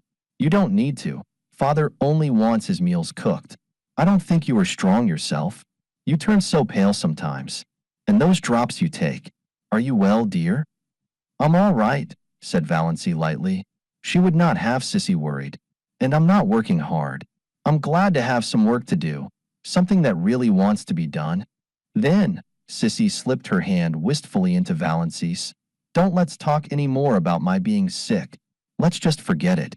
Let's pretend I'm a little girl again, and you have come here to play with me. I used to wish that long ago. Wish that you could come. I knew you couldn't, of course, but how I did wish it. You always seemed so different from the other girls, so kind and sweet, and as if you had something in yourself nobody knew about. Some dear, pretty secret. Had you, Valancy? I had my blue castle, said Valancy, laughing a little. She was pleased that Sissy had thought of her like this. She had never suspected that anybody liked or admired or wondered about her. She told Sissy all about her blue castle. She had never told anyone about it before. Everyone has a blue castle, I think, said Sissy softly. Only everyone has a different name for it. I had mine once. She put her two thin little hands over her face. She did not tell Valancy, then, who had destroyed her blue castle. But Valancy knew that, whoever it was not Barney Snaith. Chapter 18. Valancy was acquainted with Barney by now. Well acquainted, it seemed, though she had spoken to him only a few times. But then she had felt just as well acquainted with him the first time they had met. She had been in the garden at twilight, hunting for a few stalks of white narcissus for Sissy's room when she heard that terrible old gray slosson coming down through the woods from Mistawey's. One could hear it miles away. Valancy did not look up as it drew near, thumping over the rocks in that crazy lane. She had never looked up, though Barney had gone racketing past every evening since she had been at Roaring Abel's. This time he did not racket past. The old gray slosson stopped with even more terrible noises than it made going. Valancy was conscious that Barney had sprung from it and was leaning over the ramshackle gate. She suddenly straightened up and looked into his face. Their eyes met. Valancy was suddenly conscious of a delicious weakness. Was one of her heart attacks coming on? But this was a new symptom. His eyes, which she had always thought brown, now seen close, were deep violet, translucent and intense. Neither of his eyebrows looked like the other. He was thin, too thin. She wished she could feed him up a bit. She wished she could sew the buttons on his coat and make him cut his hair and shave every day. There was something in his face. One hardly knew what it was. Tiredness? Sadness? Disillusionment? He had dimples in his thin cheeks when he smiled. All these thoughts flashed through Valancy's mind in that one moment while his eyes looked into hers. Good evening, Miss Stirling. Nothing could be more commonplace and conventional. Anyone might have said it. But Barney Snaith had a way of saying things that gave them poignancy. When he said good evening, you felt that it was a good evening, and that it was partly his doing that it was. Also, you felt that some of the credit was yours.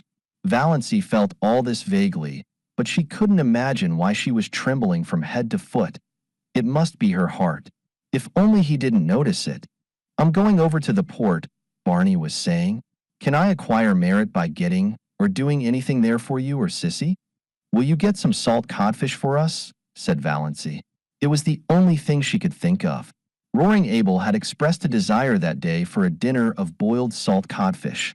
When her knights came riding to the Blue Castle, Valancy had sent them on many a quest, but she had never asked any of them to get her salt codfish. Certainly. You're sure there's nothing else? Lots of room in Lady Jane Grace Lawson. And she always gets back sometime. Does Lady Jane? I don't think there's anything more, said Valancy.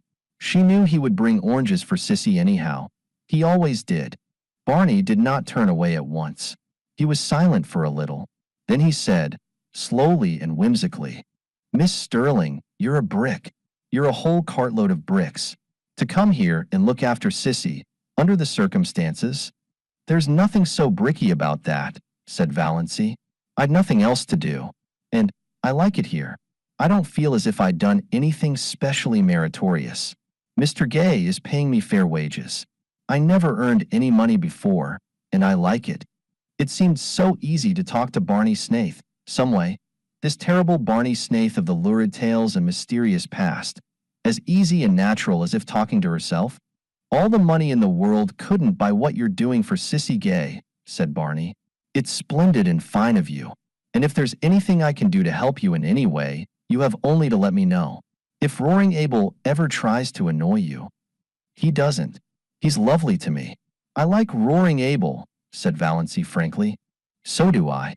But there's one stage of his drunkenness. Perhaps you haven't encountered it yet. When he sings ribald songs? Oh yes. He came home last night like that. Sissy and I just went to our room and shut ourselves in where we couldn't hear him. He apologized this morning. I'm not afraid of any of Roaring Abel's stages. Well, I'm sure he'll be decent to you, apart from his inebriated yowls, said Barney. And I've told him he's got to stop damning things when you're around. Why?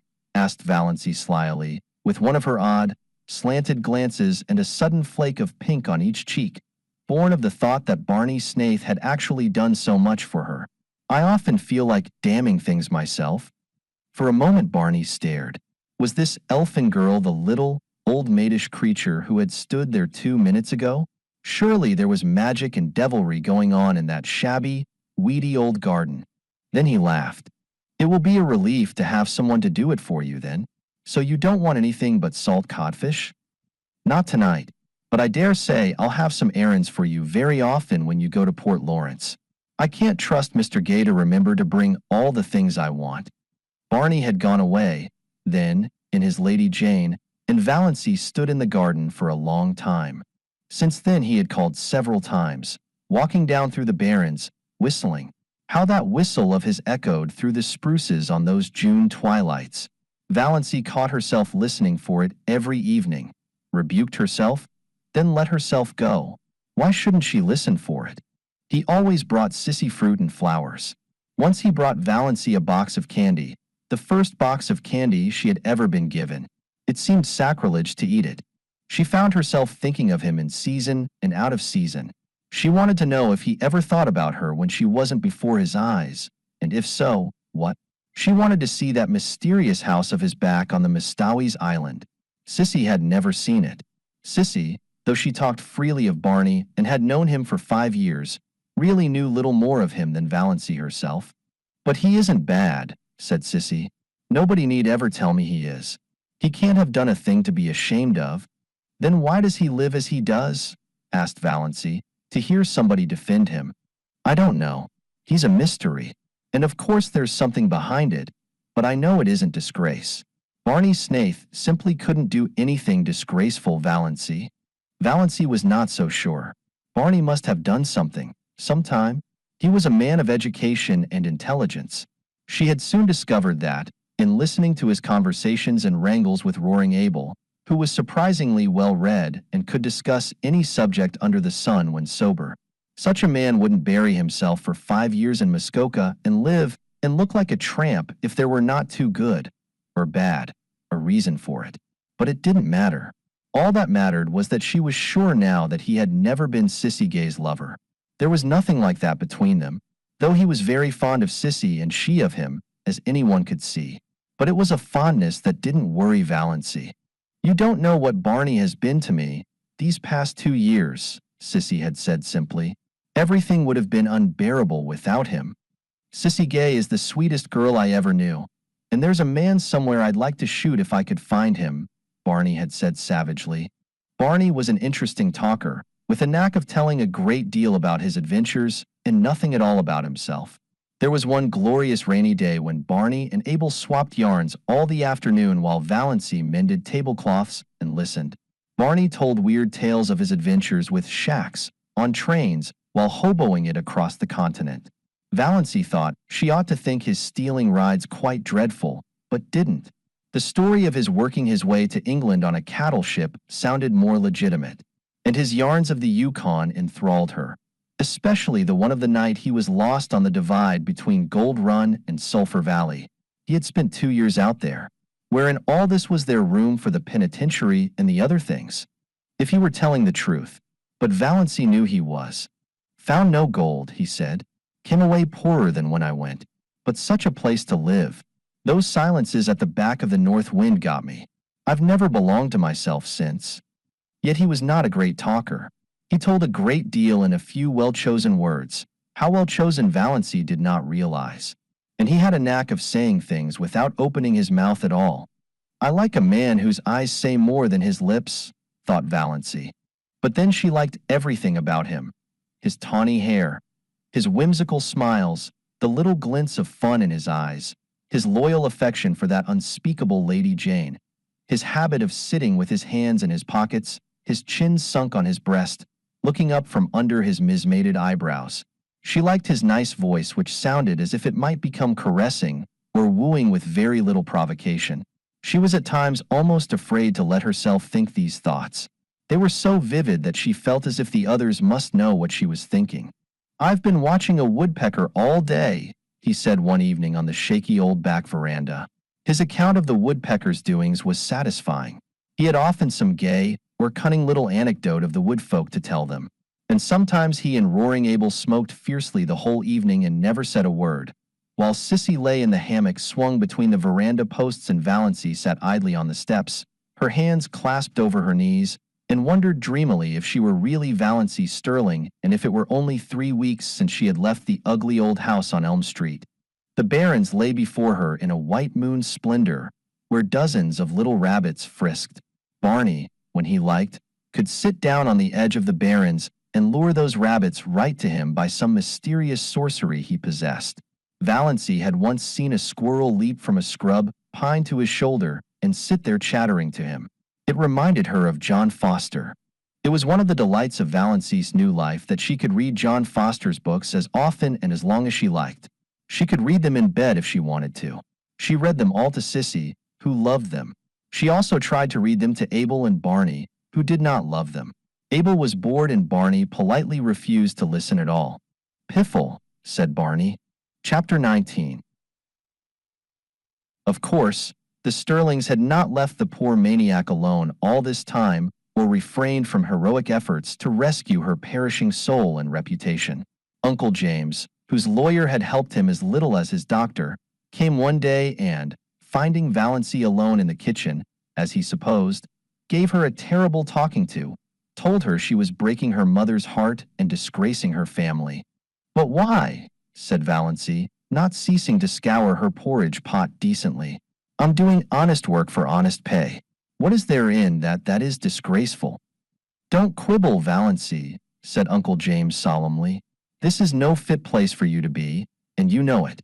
Why, I'm told that jailbird, Snaith, is hanging around here every evening." "Not every evening," said Valancy reflectively. "No, not quite every evening."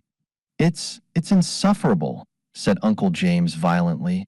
"Valancy, you must come home. We won't judge you harshly. I assure you we won't. We will overlook all this." "Thank you," said Valancy. "Have you no sense of shame?" demanded Uncle James. "Oh yes. But the things I am ashamed of are not the things you are ashamed of." Valancy proceeded to rinse her dishcloth meticulously. Still was Uncle James patient.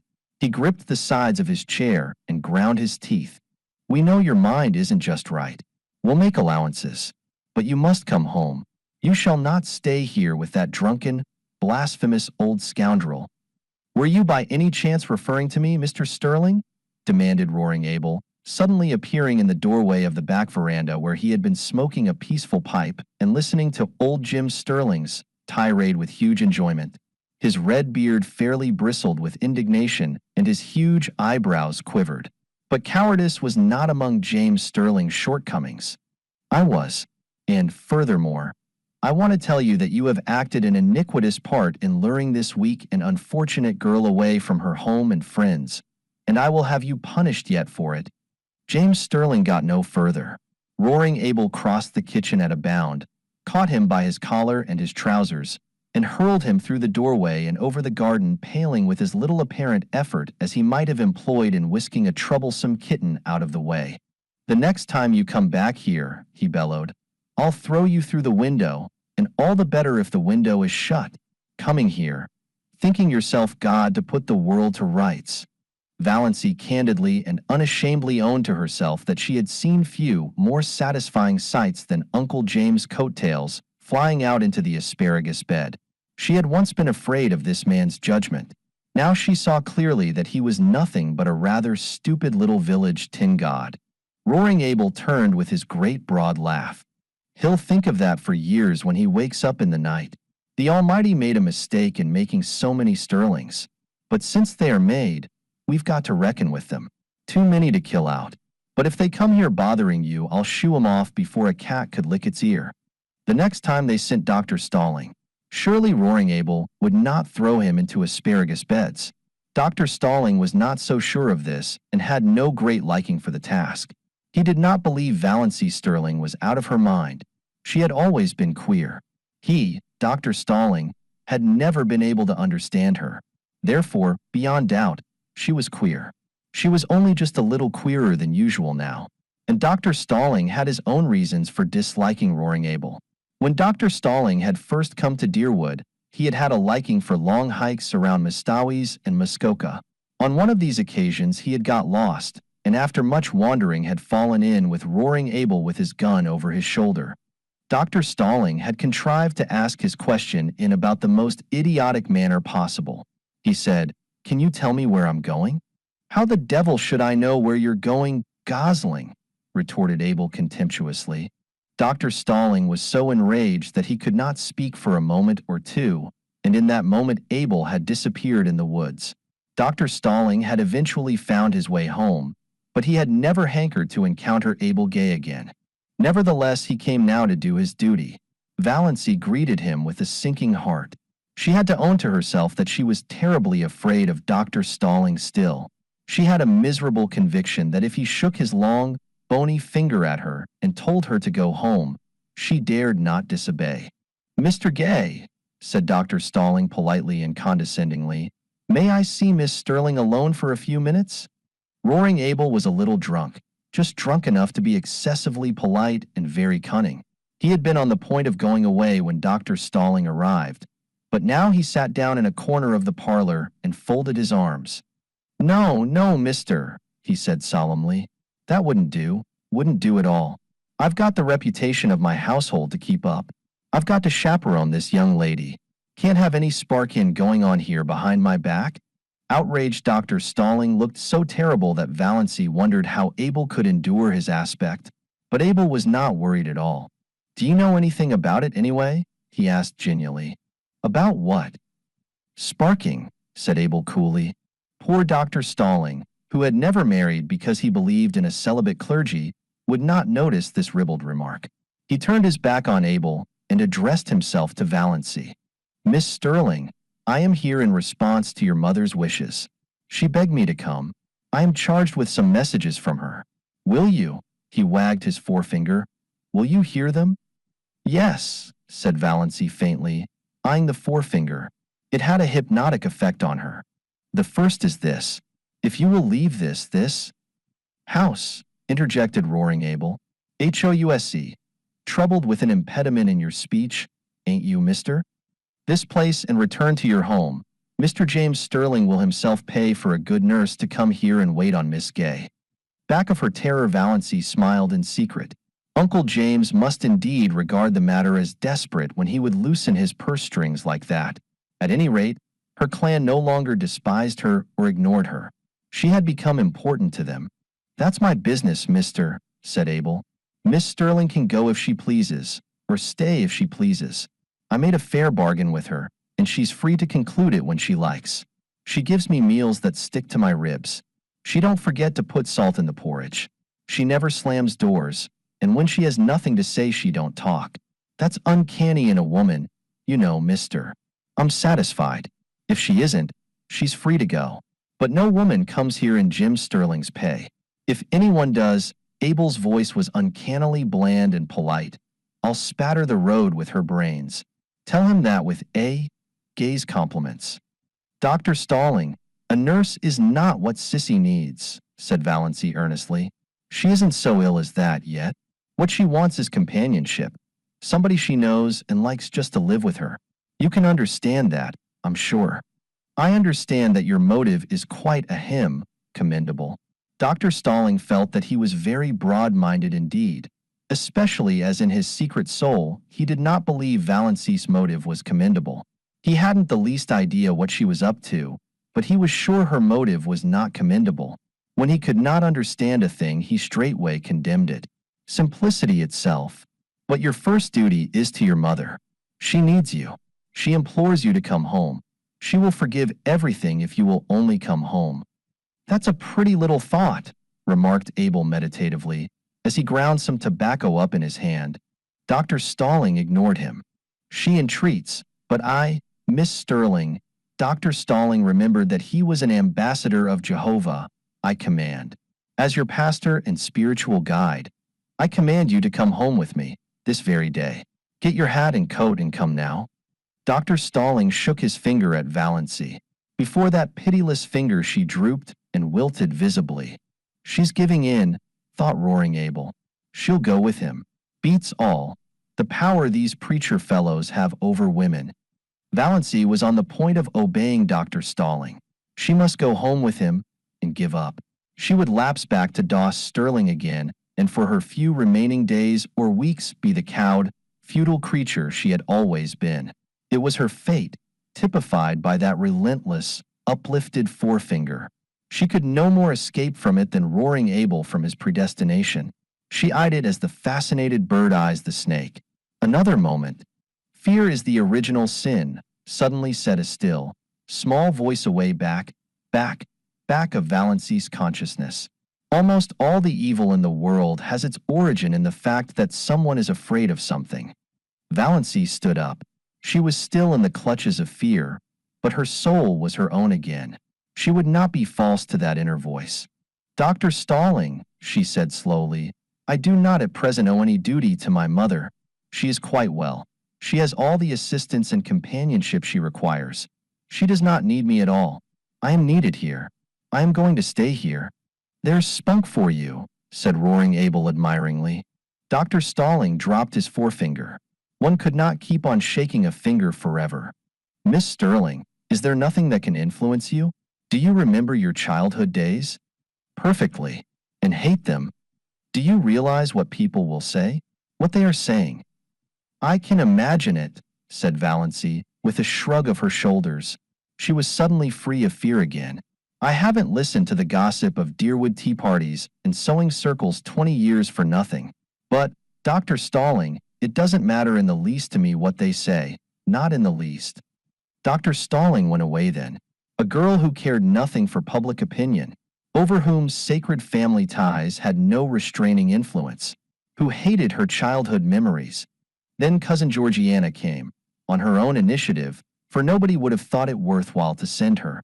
She found Valancy alone, weeding the little vegetable garden she had planted, and she made all the platitudinous pleas she could think of. Valancy heard her patiently. Cousin Georgiana wasn't such a bad old soul. Then she said, "And now that you have got all that out of your system, Cousin Georgiana, can you tell me how to make creamed codfish so that it will not be as thick as porridge and as salt as the Dead Sea?" "We'll just have to wait," said Uncle Benjamin. "After all, Sissy Gay can't live long. Dr. Marsh tells me she may drop off any day." Mrs. Frederick wept. It would really have been so much easier to bear if Valancy had died. She could have worn mourning then. Chapter 20. When Abel Gay paid Valancy her first month's wages, which he did promptly, in bills reeking with the odor of tobacco and whiskey, Valancy went into Deerwood and spent every cent of it. She got a pretty green crepe dress with a girdle of crimson beads at a bargain sale, a pair of silk stockings to match, and a little crinkled green hat with a crimson rose in it. She even bought a foolish little beribboned and Bella said nightgown. She passed the house on Elm Street twice. Valancy never even thought about it as home, but saw no one. No doubt her mother was sitting in the room this lovely June evening playing solitaire and cheating. Valancy knew that Mrs. Frederick always cheated. She never lost a game. Most of the people Valancy met looked at her seriously and passed her with a cool nod. Nobody stopped to speak to her.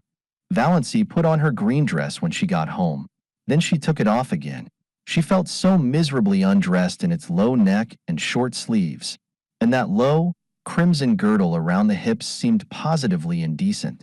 She hung it up in the closet, feeling flatly that she had wasted her money. She would never have the courage to wear that dress.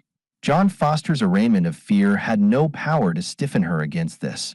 In this one thing habit and custom were still all-powerful. Yet she sighed as she went down to meet Barney Snaith in her old snuff-brown silk. That green thing had been very becoming. She had seen so much in her one ashamed glance. Above it her eyes had looked like odd brown jewels, and the girdle had given her flat figure an entirely different appearance. She wished she could have left it on. But there were some things John Foster did not know. Every Sunday evening Valancy went to the little Free Methodist church in a valley on the edge of Upback, a spireless little gray building among the pines, with a few sunken graves and mossy gravestones in the small, paling-encircled, grass-grown square beside it. She liked the minister who preached there. He was so simple and sincere. An old man who lived in Port Lawrence and came out by the lake in a little disappearing propeller boat to give a free service to the people of the small, stony farms back of the hills, who would otherwise never have heard any gospel message. She liked the simple service and the fervent singing. She liked to sit by the open window and look out into the pine woods. The congregation was always small. The Free Methodists were few in number, poor and generally illiterate. But Valancy loved those Sunday evenings. For the first time in her life, she liked going to church. The rumor reached Deerwood that she had turned Free Methodist and sent Mrs. Frederick to bed for a day. But Valancy had not turned anything. She went to the church because she liked it, and because in some inexplicable way it did her good. Old Mr. Towers believed exactly what he preached, and somehow it made a tremendous difference. Oddly enough, Roaring Abel disapproved of her going to the Hill Church as strongly as Mrs. Frederick herself could have done. He had no use for Free Methodists. He was a Presbyterian, but Valancy went in spite of him. "We'll hear something worse than that about her soon," Uncle Benjamin predicted gloomily. They did. Valancy could not quite explain, even to herself, just why she wanted to go to that party. It was a dance up back at Chidley Corners, and dances at Chidley Corners were not, as a rule, the sort of assemblies where well-brought-up young ladies were found. Valancy knew it was coming off, for Roaring Abel had been engaged as one of the fiddlers. But the idea of going had never occurred to her until Roaring Abel himself broached it at supper. "You come with me to the dance," he ordered. "It'll do you good, put some color in your face. You look peaked. You want something to liven you up?" Valancy found herself suddenly wanting to go. She knew nothing at all of what dances at Chidley Corners were apt to be like. Her idea of dances had been fashioned on the correct affairs that went by that name in Deerwood and Port Lawrence. Of course she knew the Corners dance wouldn't be just like them. Much more informal, of course. But so much the more interesting. Why shouldn't she go? Sissy was in a week of apparent health and improvement. She wouldn't mind staying alone in the least. She entreated Valancy to go if she wanted to. And Valancy did want to go. She went to her room to dress. A rage against the snuff-brown silk seized her. Wear that to a party? Never. She pulled her green crepe from its hanger and put it on feverishly. It was nonsense to feel so naked, just because her neck and arms were bare. That was just her old maidishness. She would not be ridden by it. On went the dress, the slippers. It was the first time she had worn a pretty dress since the organdies of her early teens, and they had never made her look like this. If she only had a necklace or something, she wouldn't feel so bare then. She ran down to the garden. There were clovers there, great crimson things growing in the long grass. Valancy gathered handfuls of them and strung them on a cord. Fastened above her neck, they gave her the comfortable sensation of a collar and were oddly becoming. Another circlet of them went round her hair, dressed in the low puffs that became her. Excitement brought those faint pink stains to her face. She flung on her coat and pulled the little, twisty hat over her hair. "You look so nice and different, dear," said Sissy, "like a green moonbeam with a gleam of red in it, if there could be such a thing." Valancy stooped to kiss her. "I don't feel right about leaving you alone, Sissy." "Oh, I'll be all right. I feel better tonight than I have for a long while. I've been feeling badly to see you sticking here so closely on my account. I hope you'll have a nice time. I never was at a party at the Corners, but I used to go sometimes long ago, to dances up back. We always had good times. And you needn't be afraid of Father being drunk tonight. He never drinks when he engages to play for a party. But there may be liquor. What will you do if it gets rough?" "Nobody would molest me." "Not seriously, I suppose. Father would see to that. But it might be noisy and unpleasant." "I won't mind. I'm only going as a looker-on. I don't expect to dance. I just want to see what a party up back is like. I've never seen anything except decorous Deerwood." Sissy smiled rather dubiously. She knew much better than Valancy what a party up back might be like if there should be liquor. But again there mightn't be. "I hope you'll enjoy it, dear," she repeated. Valancy enjoyed the drive there. They went early, for it was 12 miles to Chidley Corners, and they had to go in Abel's old, ragged top buggy. The road was rough and rocky, like most Muskoka roads, but full of the austere charm of northern woods. It wound through beautiful, purring pines that were ranks of enchantment in the June sunset, and over the curious jade-green rivers of Muskoka, fringed by aspens that were always quivering with some supernal joy. Roaring Abel was excellent company, too. He knew all the stories and legends of the wild, beautiful upback, and he told them to Valancy as they drove along. Valancy had several fits of inward laughter over what Uncle Benjamin and Aunt Wellington, et al., would feel and think and say if they saw her driving with Roaring Abel in that terrible buggy to a dance at Chidley Corners. At first the dance was quiet enough, and Valancy was amused and entertained. She even danced twice herself, with a couple of nice, up-back boys who danced beautifully and told her she did too.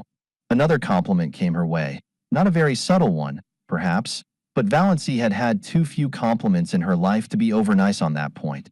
She overheard 2 of the up-back young men talking about her in the dark lean-to behind her. "Know who that girl in green is?" "Nope. Guess she's from out front. The port, maybe. Got a stylish look to her. No beaut but cute-looking, I'll say. J'ever see such eyes?" The big room was decorated with pine and fir boughs and lighted by Chinese lanterns. The floor was waxed, and Roaring Abel's fiddle, purring under his skilled touch, worked magic. The up-back girls were pretty and prettily dressed. Valancy thought it the nicest party she had ever attended. By 11 o'clock she had changed her mind. A new crowd had arrived, a crowd unmistakably drunk. Whiskey began to circulate freely. Very soon almost all the men were partly drunk. Those in the porch and outside around the door began howling "Come all ye's," and continued to howl them. The room grew noisy and reeking. Quarrels started up here and there. Bad language and obscene songs were heard. The girls, swung rudely in the dances, became disheveled and tawdry. Valancy, alone in her corner, was feeling disgusted and repentant. Why had she ever come to such a place? Freedom and independence were all very well, but one should not be a little fool. She might have known what it would be like. She might have taken warning from Sissy's guarded sentences. Her head was aching. She was sick of the whole thing. But what could she do? She must stay to the end. Abel could not leave till then, and that would probably be not till 3 or 4 in the morning. The new influx of boys had left the girls far in the minority and partners were scarce. Valancy was pestered with invitations to dance. She refused them all shortly, and some of her refusals were not well taken. There were muttered oaths and sullen looks. Across the room she saw a group of the strangers talking together and glancing meaningly at her. What were they plotting?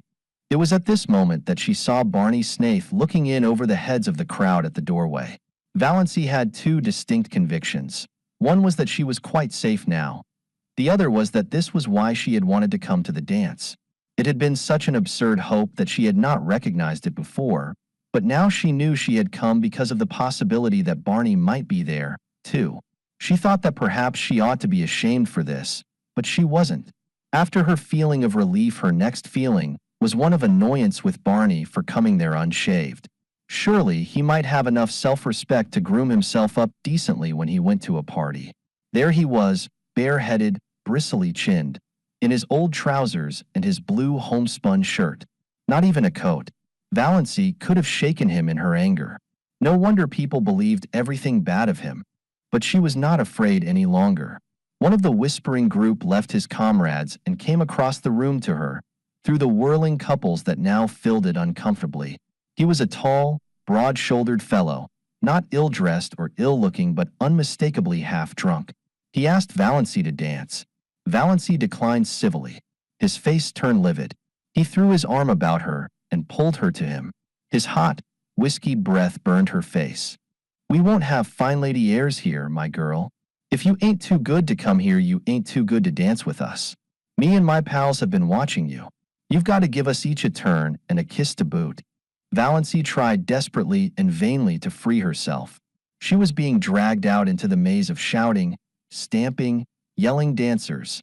The next moment the man who held her went staggering across the room from a neatly planted blow on the jaw, knocking down whirling couples as he went.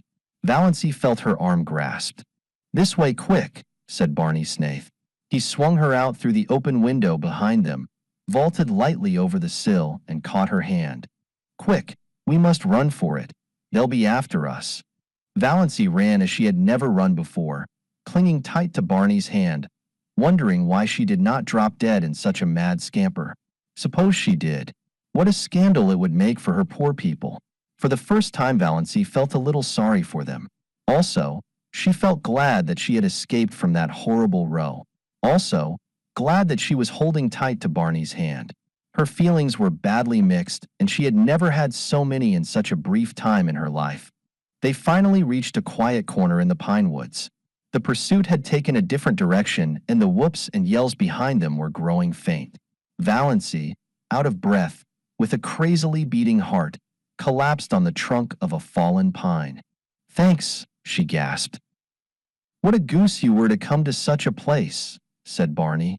"I didn't know it would be like this," protested Valancy. "You should have known. Chidley Corners. It was just a name to me."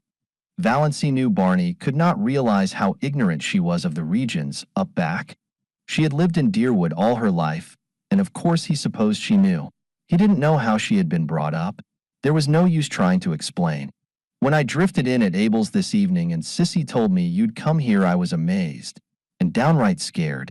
Sissy told me she was worried about you but hadn't liked to say anything to dissuade you for fear you'd think she was thinking selfishly about herself. So I came on up here instead of going to Deerwood." Valancy felt a sudden delightful glow irradiating soul and body under the dark pines. So he had actually come up to look after her. "As soon as they stop hunting for us, we'll sneak around to the Muskoka road. I left Lady Jane down there. I'll take you home. I suppose you've had enough of your party?" "Quite," said Valancy meekly. The first half of the way home neither of them said anything. It would not have been much use. Lady Jane made so much noise they could not have heard each other. Anyway, Valancy did not feel conversationally inclined. She was ashamed of the whole affair. Ashamed of her folly in going. Ashamed of being found in such a place by Barney Snaith. By Barney Snaith, reputed jailbreaker, infidel, forger, and defaulter. Valancy's lips twitched in the darkness as she thought of it. But she was ashamed. And yet she was enjoying herself, was full of a strange exultation, bumping over that rough road beside Barney Snaith. The big trees shot by them. The tall mulleins stood up along the road in stiff, orderly ranks like companies of soldiers. The thistles looked like drunken fairies or tipsy elves as their car lights passed over them. This was the first time she had even been in a car. After all, she liked it. She was not in the least afraid, with Barney at the wheel. Her spirits rose rapidly as they tore along. She ceased to feel ashamed. She ceased to feel anything except that she was part of a comet rushing gloriously through the night of space. All at once, just where the pine woods frayed out to the scrub barrens, Lady Jane became quiet, too quiet. Lady Jane slowed down quietly and stopped. Barney uttered an aghast exclamation, got out, investigated, came apologetically back. I'm a doddering idiot. Out of gas. I knew I was short when I left home, but I meant to fill up in Deerwood. Then I forgot all about it in my hurry to get to the corners. What can we do? Asked Valancy coolly. I don't know. There's no gas nearer than Deerwood, 9 miles away. And I don't dare leave you here alone. There are always tramps on this road, and some of those crazy fools back at the corners may come straggling along presently. There were boys there from the port. As far as I can see, the best thing to do is for us just to sit patiently here until some car comes along and lends us enough gas to get to Roaring Abel's with. Well, what's the matter with that? Said Valancy. We may have to sit here all night, said Barney. I don't mind, said Valancy. Barney gave a short laugh. If you don't, I needn't. I haven't any reputation to lose. Nor I, said Valancy comfortably.